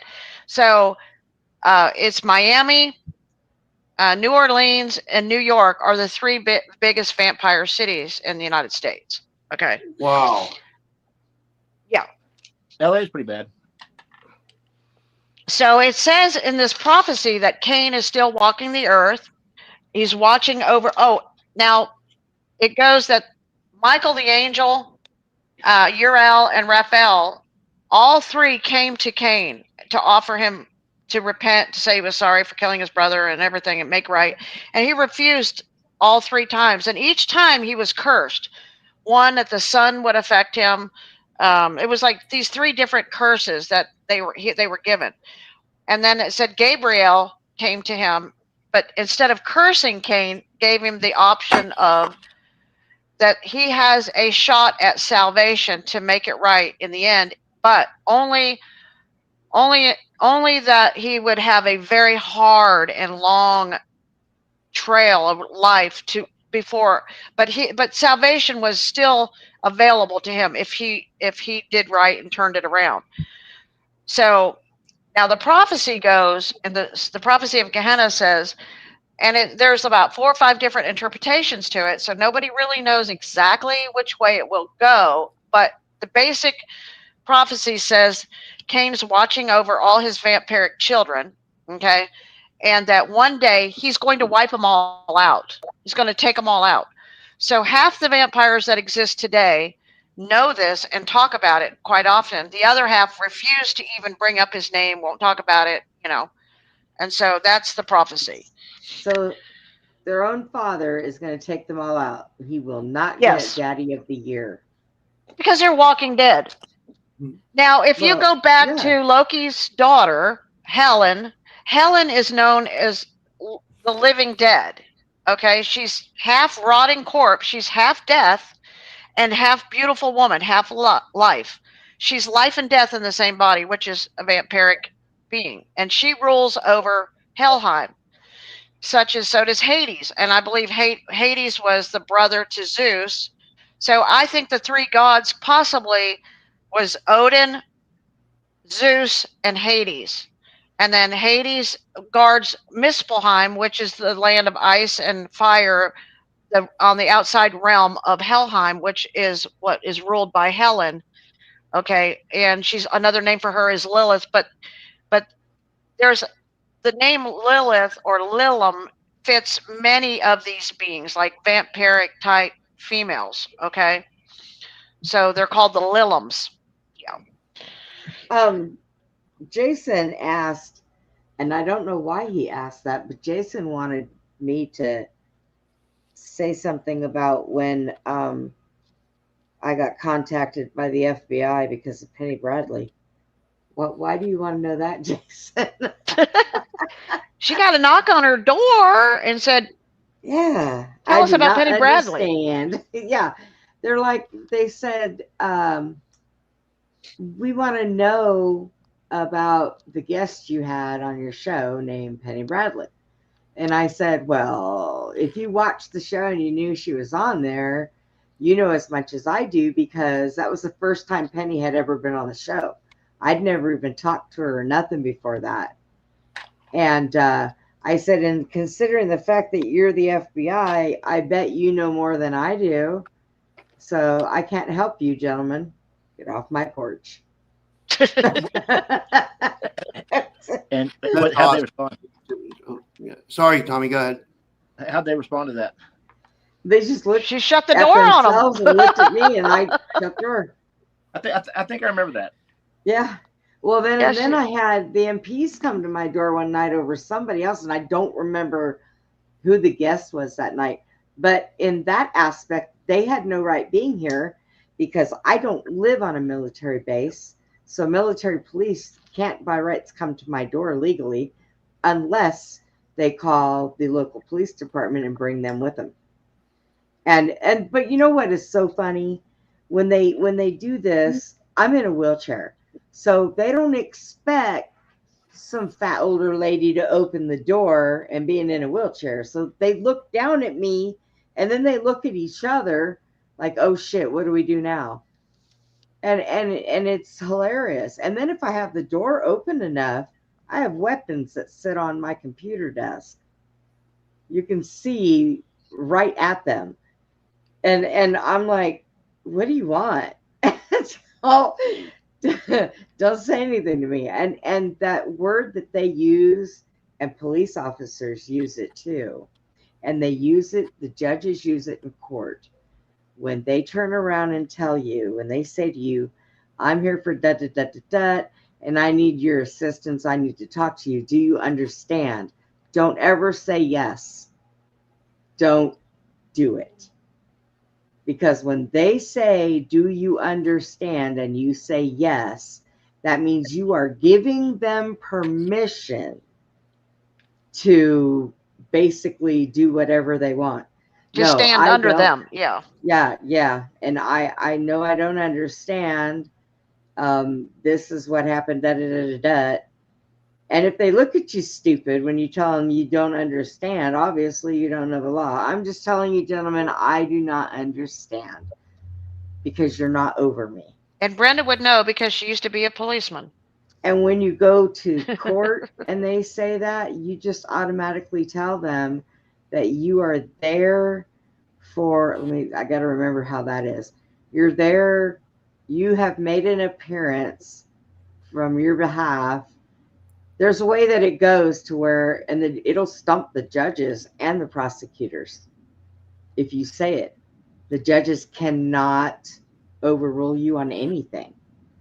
So there are certain little tricks of the trade. It's kind of like word magic they do on you. Yeah. And I know the MPs couldn't be here without the police because, that's kind of the law. Now, if I lived on the base and it was just them, that would be different. I would have to answer any question that they asked. But because I don't, and they weren't here with civilian police, I didn't have to say nothing to them but shut the door. So Okay, now we're going to discuss where the werewolves come from. oh good Lord, where did they come from? Okay, The Wolfbane. the werewolves. With Wolfbane balloon. The Wolfie Man. The Wolfman. Okay, so I don't know. I like a man that howls. actually, Just saying. we're not going to say, but we do have a few werewolf friends. Okay, just saying. Yeah, we're not gonna. Yeah, And they're okay. and they're actually good guys. Yeah, Yeah. just Know saying. two of them, and they're pretty good. Yeah. So according to this is all in the DNA. So I mean, okay. So when all these humans are being born, this stuff just kind of, it's like a hit and miss. You know what I mean? So, so according to the Bible, Jacob had 12 sons. Okay, the 12 tribes of Israel, right, is what it says, because Jacob's name was Israel. Okay, that was his name. It's not a place; it was a person called Israel. So he had 12 sons. One of them's name was Benjamin.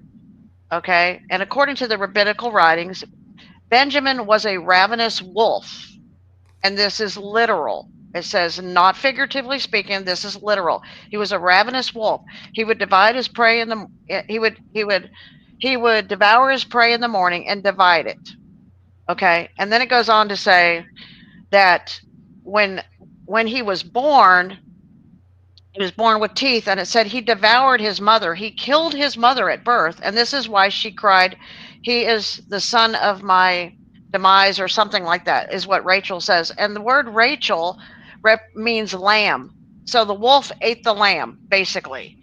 So Benjamin killed his mother. So then it went on to say that whenever his brother Joseph was in Egypt during the drought, and he became the ruler, became the like vice president or vice king of Egypt at that time. He the family was in a drought, and they did not want to. It says they did not want to send Benjamin, the youngest, because he had to stay with his father. Now he said he had to stay with his father because if he left him or left to physicians, he could turn into a wolf, because something about the full moon affects and they can change into a werewolf under a full moon.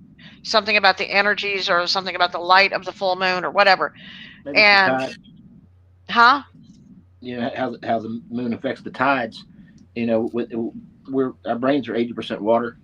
So if you imagine we have tides in our own brains from the the gravity and the tidal pull of the moon, depending on where it is in its cycle. It And might be that these are like magical powers, Tommy, that just gone out of whack. And, I mean, because they're passing them on to all their offspring, and it's different things are affecting them and they can't control it. You know what I'm saying? Sure. So it says that he's safe. It says in the Bible that Benjamin is safe with his father because he has physicians to keep him from turning into wolf. Because apparently, if they turn into the wolf, they have to eat some human to go back to be human again. Okay, so this is the thing about the werewolf. They got to keep from turning into one, basically. Okay. Okay, so this is why they were very protective of their brother Benjamin. So, and they almost wiped out the Benjamite tribe, but it's still going strong. And so we have a couple werewolf friends, and I asked one of them, what it was, and that could keep them from changing. And basically, he made a comment about something to do with a silver necklace or something that he has to wear around his neck. Something about the silver.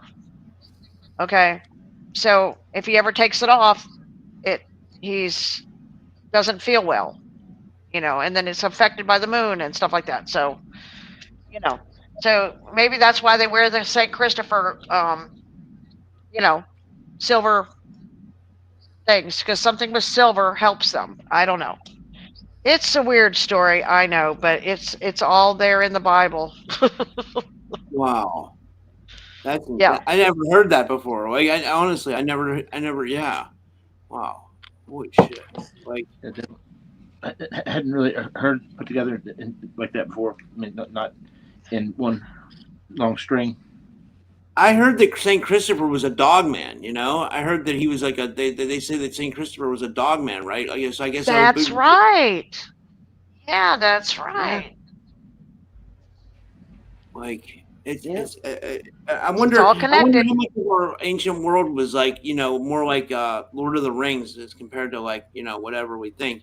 Like with what we know about Tataria and maybe even before that and what they're not telling us, and like if there were like actually elf people and all kinds of crazy stuff. You know what I mean? Chimeras Yeah. and stuff like that, and like, you know, I bet you that I bet you it was really like that. You know, honestly, you know, I think it's still like that in different places. yeah. Well, let me ask you this, Susie. Like, I'm not a big flat Earth person, and I'd love to get everybody else's opinion too. Like, but like, I think there's something to the ice wall. Like, I think, like, you know, like in Antarctica, maybe there is an ice wall. You Oh know, boy, and he's maybe got there's my interest territories now. Yeah. Yeah, And there's also mention, okay, now when you go to the story, I see quite a few comments, people mentioning Yahweh. Ooh, Yahweh Was bad. one of the Anunnaki gods. Well, I think another name for Yahweh was Baal Hermon. Okay. So Baal Hermon, that's what they named the mountain Baal Hermon after, which is between Syria, Lebanon, and Israel. And yeah, that at the base of that mountain is the temple of Zeus and the grotto of Pan, because um, it is said in the book of the War of the Lords. There's another book, okay, which is mentioned in the Bible. It's not in the Bible, but the Bible mentions this book. In the book of the War of the Lords, it's and now in the Bible, what I will go back to the Bible. The Bible does say that that the sons of God came down and married the sons of God. These gods, these Anunnaki gods. Okay, they married daughters of men, and then there were Nephilim. So they you know more hybrid beings created, right? So, and they came down on Mount Hermon, and this is in the book of Enoch. Enoch gets into the whole story, says it came down onto Baal Hermon mountain and or Yahweh's mountain, right? And it came down there. And what it says is that there's a portal above Mount Hermon, and it goes up into the heavens, right? And there's a city up there. Okay, so this is where the God of this world, that's one of his, ruling places, is over Mount Hermon. So that's why there's a big UN building right there at the top of Mount Hermon. It stays open like constantly, like, because that's why they fight so hard between Syria, Lebanon, and Israel for that territory, because there's a portal right there. And these are where these sons of God came down, and you could go up. And so the God that was ruling the planet was dwelling up there above Mount Hermon. That's where it's all. That's where every story tells everybody about it. So that's who Yahweh is Baal Hermon, basically. So it's just another God, not the Most High God. Because here's what I told Brenda this the other day. And it gets there. Okay, God doesn't have a name. God has no name. He's the God of no name, right? Because listen, he he's a spirit, first of all, and there are 13 actual or 12 realms within our world. There's 12 realms, and outside of that 12th realm, okay, there's shadow, and then there's what they call the pleroma. Okay, there's 12 realms in the pleroma, and that's where God and all the aeons, all the positive aeons dwell. And it's not part of our realms. Okay, now where the Most High dwells in the pleroma, okay, this is what people don't understand, okay, is he's not, you really can't describe what he is, because he's a spirit, okay? yeah. So you can't put a description on him, and he doesn't have a name. And the reason he doesn't have a name, because there was no one before him to name him. That's why in the Bible he says, I am. Well, that was Yahweh. That was Yahweh. That was Yahweh talking, actually. Why would Yahweh say that? He I am what I name. am. Follow me in my little spaceship. Yeah, I am what I am. But yes, God wouldn't come down, because he's not even here. Okay, he's in the pleroma. Okay, so this is why we know who Jesus is. If you need help, just call on Jesus. Okay, don't be calling all these other weird names that you don't know who the hell you're calling. Okay, I'm just saying. I mean, that's not a very smart thing, because you're gonna call the wrong dude. Okay, and it's not going to work good for you. Okay. Yeah, I think someone said that, like, Jesus said that, and then that he wasn't the son of Yahweh, right? Like he was like that. Maybe he No. was. Maybe he thought Yahweh was the deceiver or something. I don't know. What do you think? Yeah. I mean, you go into all the Gnostic books, you go into all the Nag Hammadi books, you go into all the stuff, and and so according to the Pista Sophia books and stuff like that, he calls who he relates to as so here's how it goes. And according to the book of the War of the Lords, there was a god, okay, that was one that was good, but he kind of got overthrown, and these other ones are now taken over, okay, and that particular god was called Jehovah, okay, and he was pretty much the good guy. So he was called another nickname for him was the little Zeus, not the big Zeus, but the little Zeus. He was the son of Zeus or something. So he was a good god who kind of tried to help everybody and everything. And he really doesn't have he doesn't rule over all these realms right now. But what he does do is he has a host of angels, because they call him Jehovah, the Lord of the army of the hosts of the Lord, right? So he has a host of angels that work with him. They're all good. Okay. So what they do is they just look down on all of us, watch over each one of us. Okay. And we don't even have to, like, 99% of the people that get help from him don't even have to know that he's helping them or the angels are helping them, because he says, you don't have to don't worship me, because I am not the most high God, is what Jehovah says. Do not worship me. Okay. Because he's just a God. That's why in Psalms 82 says that God sits in the council of the gods and judges amongst the gods, because we have so many gods. Okay. So, but Jehovah says, I am not the most high God, but he says, but I know who you are. And I watch over you and I protect you, and you don't have to know who I am, because it doesn't matter that you know me. It only matters that I know who you are. So that's what a good guy would do, right? Like a hero would come to your rescue. You don't have to call him. He's just there when you need it, right? Sends an angel when you need it. Not looking for any praise or worship or anything like that. Doesn't want it. Doesn't care about it. Okay. Rob, So that's how it works. We have different gods at work. We have, there's angels and there's demons and there's monsters and there's hybrids, and some of them are good, some are bad. Just like I heard a story about a Bigfoot family. This man took care of these Bigfoots in the winter and fed them and everything. And one day his son grew up and he got stranded out there in the woods, and he said they walked up to him and the Bigfoot spoke perfect English, and he was like shocked. And the Bigfoot explained to him that his father had always been good to them and helped them and stuff like that. And he explained to them that there are many Bigfoots living on the earth.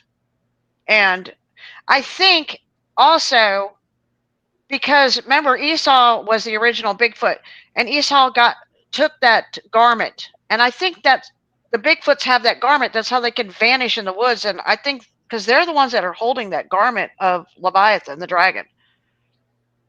So I think that's how these Bigfoots are. I don't know, but I think there's a lot to that garment with them, because he did get it. He was the last one to get it. But this particular Bigfoot said that there are occasionally some bad Bigfoots, but the Bigfoots deal with the bad Bigfoots, and they make sure that everybody lives under a law and a rule. So, and I always wondered why it was James Casbolt said that when Michael Aquino had sent them out to kill the Bigfoots. And I'm like, why did Satan hate the Bigfoot so bad? Now I know, because they were Esau's.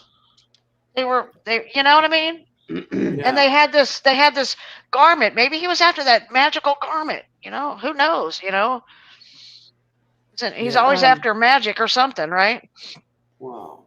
Brenda, you were going to say something? Yes, to answer your question, Yes, we have that ice wall, and I believe that there are other. What I think that what is beyond the ice wall are other places. Do you know how we have NASA that calls, Saturn or Pluto or this or that? I think that there are other realms beyond our ice wall, and those are the names of the different realms that are beyond the ice wall because they're different planets. Now they can say it's outer space, and it is. It's out of our space. So basically, I don't think it's outer space. I think it's inner space. It's just not in our space. Because Yeah. I don't really think, look, there are a lot of things we all know that they faked the moon landing. If you don't know by now that the moon landing was faked, you live in a bubble. You got your head buried in the sand. And I had somebody ask me, what makes you think that? Well, you've seen pictures that they have, right? Of them on the moon, correct? Everybody has seen this. Where are the stars? They should have been out far enough. There should have been stars out there. I am a flat earther. I do believe in flat earth. And people that have been abducted and taken, most of them don't remember. Most of them don't remember how they got to Mars. They just know they went there and they were here. So what's to say they didn't take them to Mars over the ice wall? You don't remember how you're getting there. They Yeah. drug you. Yeah, that's Wow. kind of my theory too. I think, everything, Yeah. there's lands outside the ice wall. I think Yeah. they've already colonized it. I think they've already been over there doing stuff. I think the elites want to take off and they all want to go live on Mars after they're done screwing up where we live, and they can go and live someplace where shit will grow after they've poisoned all of our stuff. I think So we're being terraformed. yeah. Yeah. Brenda, real quick, I want to make a point to somebody. Asked a question. Said Jehovah and Yahweh are different. Yes. My Jehovah Witness cult friend showed me her scriptures, and they're worshiping both by name. Yeah. Here's the fact. The truth of the matter is, Jesus and all and these gods, nobody wants to be worshipped. You don't worship any of them. Okay. And You just know the difference between good and evil, right and wrong, and you know who's who, and you know that there's a Most High, and that there's good. They're not looking for worship. I mean, that's what religion has done to us. Okay, but it's not about worship. It's just about love and being a good person. I agree. Maybe that's a good point. Just stop for tonight. Maybe we can go about 2.5 hours. But Tommy, you didn't really get that much. You didn't talk that much. Is there anything you kind of wanted to say before we finish up for tonight, or anything, or like, and you wanted to share like any update? Oh, That's you just beautiful. drew a big heart. It's about love, isn't it, Tommy? Yep. oh, I love Be a that. good person and love, and that's all God expects. Yeah. That's the other thing I drew. Oh wow! Look at you, This is Tommy. Go. vortex. so Tommy, All you right. gotta come on. You gotta come on the show one night. I'll do it. We miss you so much. Miss you guys too. I just have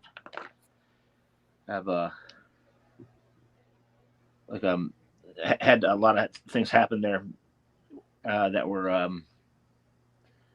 kind of intrusive and like not so direct and very direct, kind of like just like threats and warnings, just shut up. You still need to take that vacation with Rob. Yeah, and believe me, I understand. I think about it all the time. I'm just trying to. I think if we plan it in advance, and we might be able to come up with some raise some sponsorship for to pay for the I guess the travel and lodging and stuff for the production of it. But I think it'd be killer. Yeah, it would be fun. And what I was I was gonna ask you something, Tommy. I can't remember what it was. Like it was important. It was oh man, I don't know why that slipped my mind. I don't. It was something about man. Oh, I remember what I was gonna say. I was gonna give. I saw your videos on TikTok, man. They're really good. You know what I mean? Your music videos. I mean, those look like really well produced and everything. Like those are really good, man. I appreciate it. Thank you. Yep.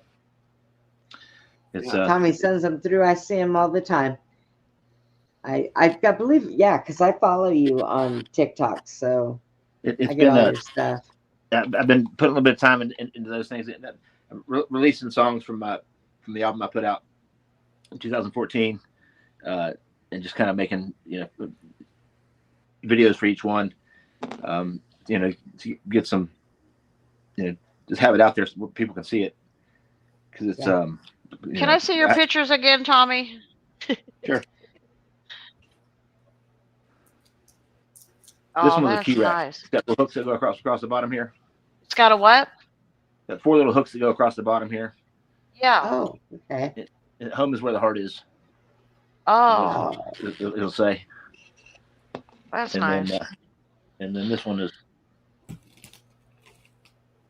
Wow, that's cool. It's like What is he pointing at, Tommy? that's a vortex.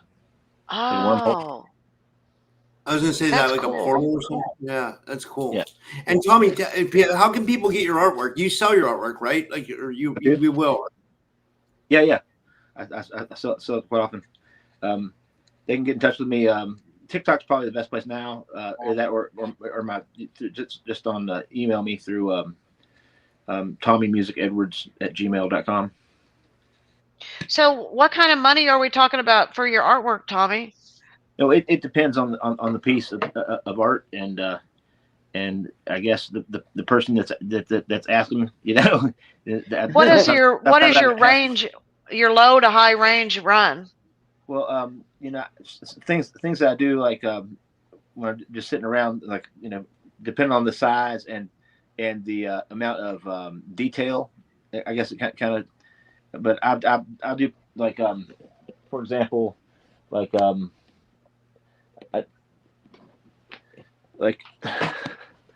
there's let's see, I got a couple of commission pieces here, but one of them's a set of boobs. So like this one right here, that's like I think $350. Okay. For one of those, this one, and there's a larger one here. I mean, I did a commission for a friend. It was a portrait of myself and he and our four other roommates, and we're all teammates at Virginia Tech. And you send some of the stuff to the art galleries, don't you, Tommy? Some of it. I mean, I've had different art shows and different things, and not so much galleries. That's something that I'd like to explore. I just would have to find the right. I really need to find the right shop or something, or the right gallery to Gotcha. To represent me as an artist, because it's it's a lot of it's the relationships that they have with the arts community, or the philanthropic or art collectors, the big crooked people. Well, art is a huge. A lot of times, it's in a lot of ways it's a big grift, and it's there's a lot of money laundering. Yeah. But here's for example, like it kind of depending on the scale. This is a metal. This is a stamped metal panel that has you can see the the design here. It's like a ceiling panel thing, and I just painted it like it's big. This is like 4 feet by 4 feet, I think. I think Suzy needs to still send you that big box of watches. Yeah, that'd be cool. You can add them to your art. I do a lot with clocks in my art too. Yeah. Like so. This is was it Frankenberry? Frankenberry. Yeah. Yeah. That's funny. Like cereal. They saw a face like that sitting above the moon, outside the moon. Did you see that? Some people took a picture. I think that's part of one of the giant skulls. That's I haven't seen floating around out there. that. And He had a big crack on his forehead, so I don't think he's alive anymore. well, you never know. Probably where they got Frankenstein from, He's all right. He just tripped and fell on his face. It's okay. This one's cool. upside down. But like He tripped on his face. Yeah, something this size. Between 400 and 600 typically. I mean, and I would present either frame it out to where it would sit off the wall a little bit, or mount it and then put a larger frame around it. I don't know. But yeah. But big stuff. I think it would be cool. You and Rob go visit Suzy. I will make that trip and I'll come up there and get a room. That way I've got a place where I can go and have the room. Or if we get moved pretty soon to the other place, I'll have places to put everybody up. You know what I mean? So yeah. Apartments too. Yeah. Well, if we do it right, we'll also bring my Sprinter, which it is in and of itself it's a RV. Now, if you just want to, and the way it's going to have to work, guys, if you just want vegetables and salads, you eat at Suzy's. If not, you'll be eating at my house. I got you. Well, I was a vegetarian for plant-based like 9 months. Yeah. So that's the way we have to separate it. When anybody we make good food here, but I love pizzas and pastas and Mexican food like enchiladas and all that kind of good stuff. If you want anything else that's like normal burgers or whatever, you got to eat at my house. If you want something murdered, you have to go. She gonna throw that in there. If you want it murdered, I ain't gonna miss a chance to do that. I just know for a fact that nobody's allowed to eat Suzy's cows. Not eat Suzy's cows. We pet them, we name them, and we play with them. But well, thank you, Rob, for letting us know. I'm sorry I was late. No, it's okay. Thank you guys so much for doing Beyond the box. Look at that, Brenda. Look. I know. I remember when he made that. That's pretty. Oh. Yeah. I remember that. Brenda, tell us a little bit more real quick before we go about the show. While Tommy's showing his artwork, how are they going to be able to subscribe and see the show from now on? And should they still subscribe to the YouTube channel or what? Yes, we will still do. We're going to do both YouTube shows, but they'll be different shows. But when we move over, matter of fact, I think Wednesday he wants a show from us for Channel 12 TV network, and so we're going to do a show Wednesday night for them. But then after that, before we do another show, I got to get to go. Whoa, my other computer screen went out. We've got to get together with Chad and everybody, and we're going to put some really good shows together. We're going to go ahead and start doing guests again, but we're also going to do like the Suzy Storytime shows, and it's a Channel 12 TV network. It is $9.99 a month, but you get access 24/7 to not only shows, but to old movies, movies he plays on there, cartoons, and like I said, they're going to start some kind of a music channel, kind of like the old MTV when music was music. So it'll be fun, and he's a really nice guy. Like I said, he's doing Suzy and I a favor. Normally he charges for airtime because it is on TV, and you can get it off a Roku, Fire Stick, all of that. But he's having Suzy and I do it, and he's not charging us airtime. So awesome. it's kind of really great. So but we'll still do some Beyond the Boxes on YouTube, but they'll be different shows. They'll be just like what we're doing now over there. But now but whatever shows we do for him, we can't air because they'll only they'll be just for that show, right? TV show. But everybody just has to remember, because Brenda will be doing 5 days a week during the day, and then we'll do a show for them. And then if I do a show for the regular Beyond the Box, I'll be doing shows 7 days a week. And I can't wear it. It is, I can't, medically, I don't need to wear myself down like that. So I like to take a day or so at least to myself, clean my house, take care of my dogs, what have you. But yeah, I think it's gonna be pretty fun. So yeah, that sounds amazing. And Tommy, 24/7 in the chat says, "Can we see your skateboards, Tommy?" Which ones? Skateboards. All of them, I'm assuming. You're the ones you made. Ones, oh yeah. Oh, this one. Yeah. Well, hold on. Hey, I made all these right here. This was Bigfoot. Oh, wow. So cool. That is definitely Bigfoot. I love that. That's amazing. That's pretty nice. And then this one. Oh wow. Cool. Yeah. I love that. I love the check. Is that grip tape on there, or is that painted? Yeah. It's grip Do tape. you sell the skateboards, Tommy? What's that? How would you get checkerboard grip tape like that for people that don't skateboard? Oh, you made it? I just ordered it. Amazing. Holy shit, man! Oh no!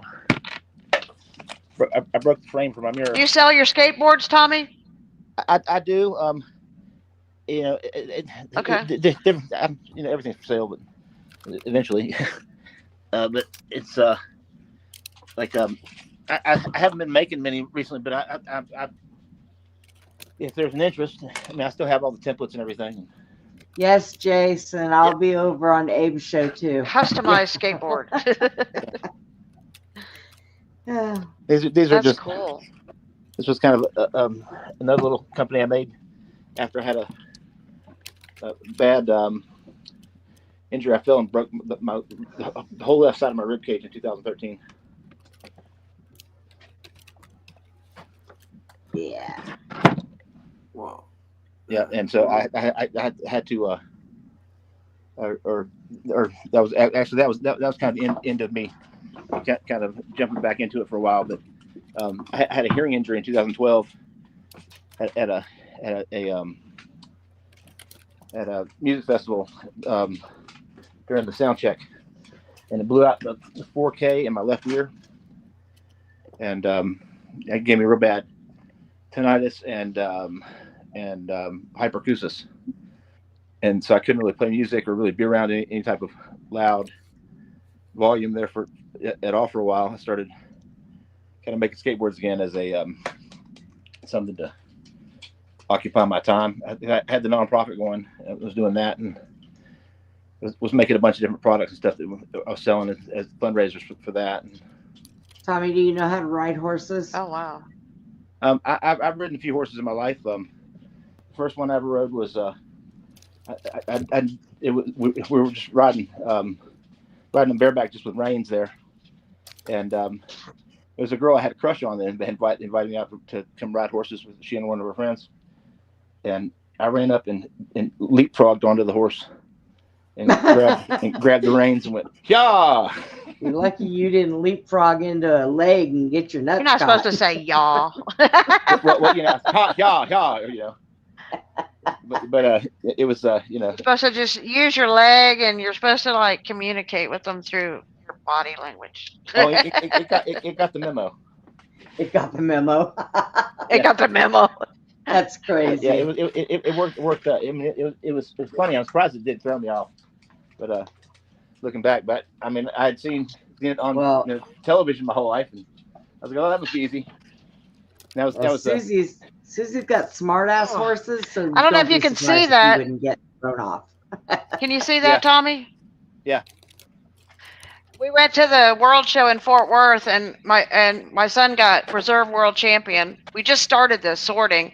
I got 6th and 8th place. We got in the top 10. We both got checks.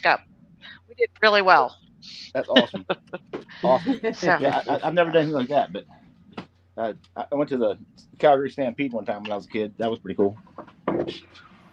So we got a bunch of these World Cups. We made the World Final. So yeah. That's awesome. Wow. That's amazing. World final, Suzy. What was that for? What, horse riding, or is it, what is that for? Yeah, Hunting as horses. sorting cattle, and it was in Oh, Fort yeah. Worth, Texas. Oh, sorting. Oh, Yeah. that's cool. Yeah. It's you have a whole big farm, huh? You have a whole big, Yep.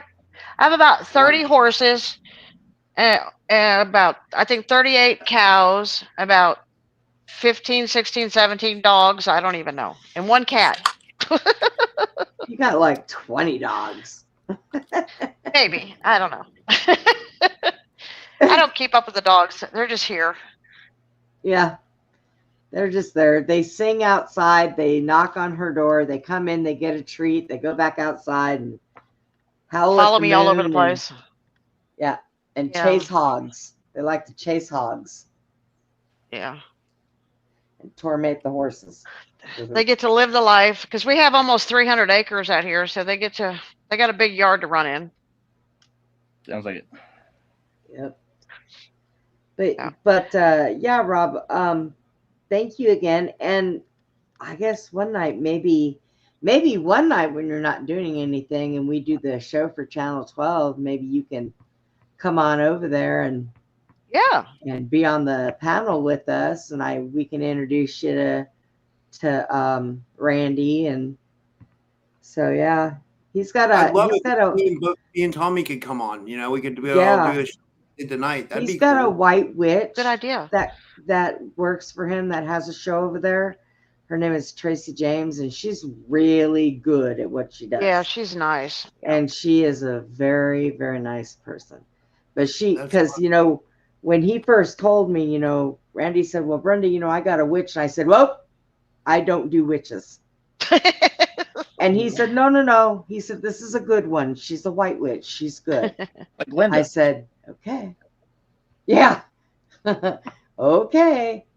But when she was on there, I could see her aura. It was like a really pretty lavender and a really pretty yellow around it. And she's just a good person. She has a good heart. So I was like, okay, I'm all right with her. I don't like the ones that go around spewing bullshit and black magic and all that other crap. They can go away from me because I'm not a good person for them to be around. So, but one of those guests on there also said something about the six-toed squashes. Are they linked to the six-toed Nephilims? Well, think about it. Odin and his lineage, right, came from a giant, and then Loki, he was he was a Nephilim. So every single person on this planet has giant DNA in them. So anybody could actually come out with six fingers or toes. It's just in the DNA. It's a hit and miss. I went to the hand. My son, because I was born with a negative. I was born B negative blood type, and then when I was in my 20s, my blood changed to B positive. So I'm not B negative anymore. But negative people, sometimes their children have extra bones. So my son has 2 extra bones in his thumbs. And so they sent us to the hand doctor in Dallas to look at it because one of them is like a little triangle, right? And when I was there at that hand doctor in Dallas, it's a big hospital, I was shocked how many 6-fingered toes and fingers I saw of all these children in Dallas. There's a lot. You'd be surprised they get them removed because I guess people don't want them to know they got 6 fingers, but a lot of kids are born with 6 fingers. I grew up with a girl that oh, sorry, Tommy. There's this 24/7 who brought up the comment about the skateboards. He says that people have extra vertebrae too. Is that true? Like, I would think so. Yeah. I had 5 extra bones. Yeah. I had 5 extra teeth. 5 extra teeth, really? I had 5 extra wisdom teeth. Wow. Holy shit. I mean, like, man, wow. Holy, wow. Yeah, Seth's bloodline married into the Canaanite, so it's all mixed, really. There's not 2 different bloodlines; they're all mixed. Tommy, what were you talking about your teeth? I had extra wisdom teeth. Oh wow. Maybe I've you had got- 3 teeth come. I've had like, like I lost a tooth and then I lost another tooth and I had another tooth behind it. So I've had 3 teeth on some of them. Yeah. maybe you got one of my extra ones, Tommy, because I only ever had 3. Could like Give me my tooth back, Tommy. Would that be just as bad I'll see as if I can like? find them. Would that be? They about my 14.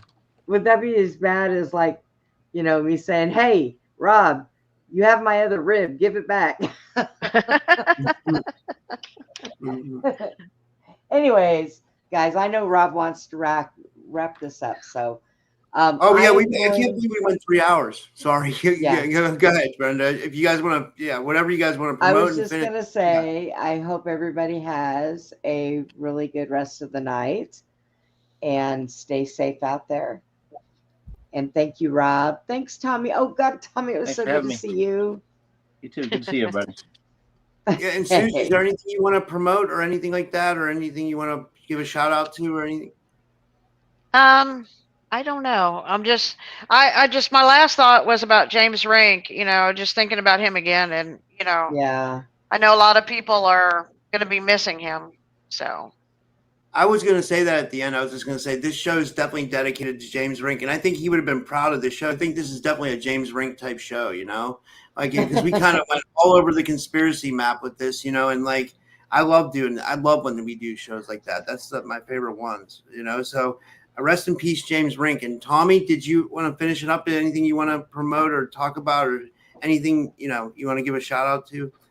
I'd like people to, if they wanted to, check out the new music videos on I put out on TikTok or YouTube, and as far as promote, just try to be kind and try to have patience with people, because things are crazy right now, and Yes. even in the even being targeted, sometimes it's like not everybody's like breathing down your neck. It just seems that way because you get conditioned to be looking for things, and then wherever we look, we'll find things. You know what I mean?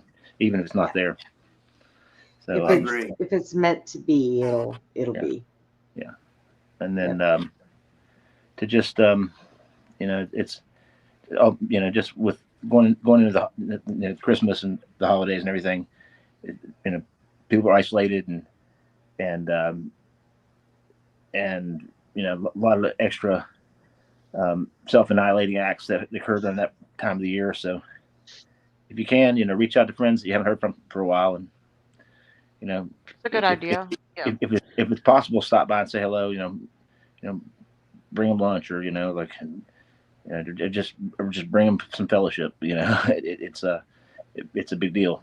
And it means a lot to people when people take their time to make you a priority. I agree. Yeah, me too.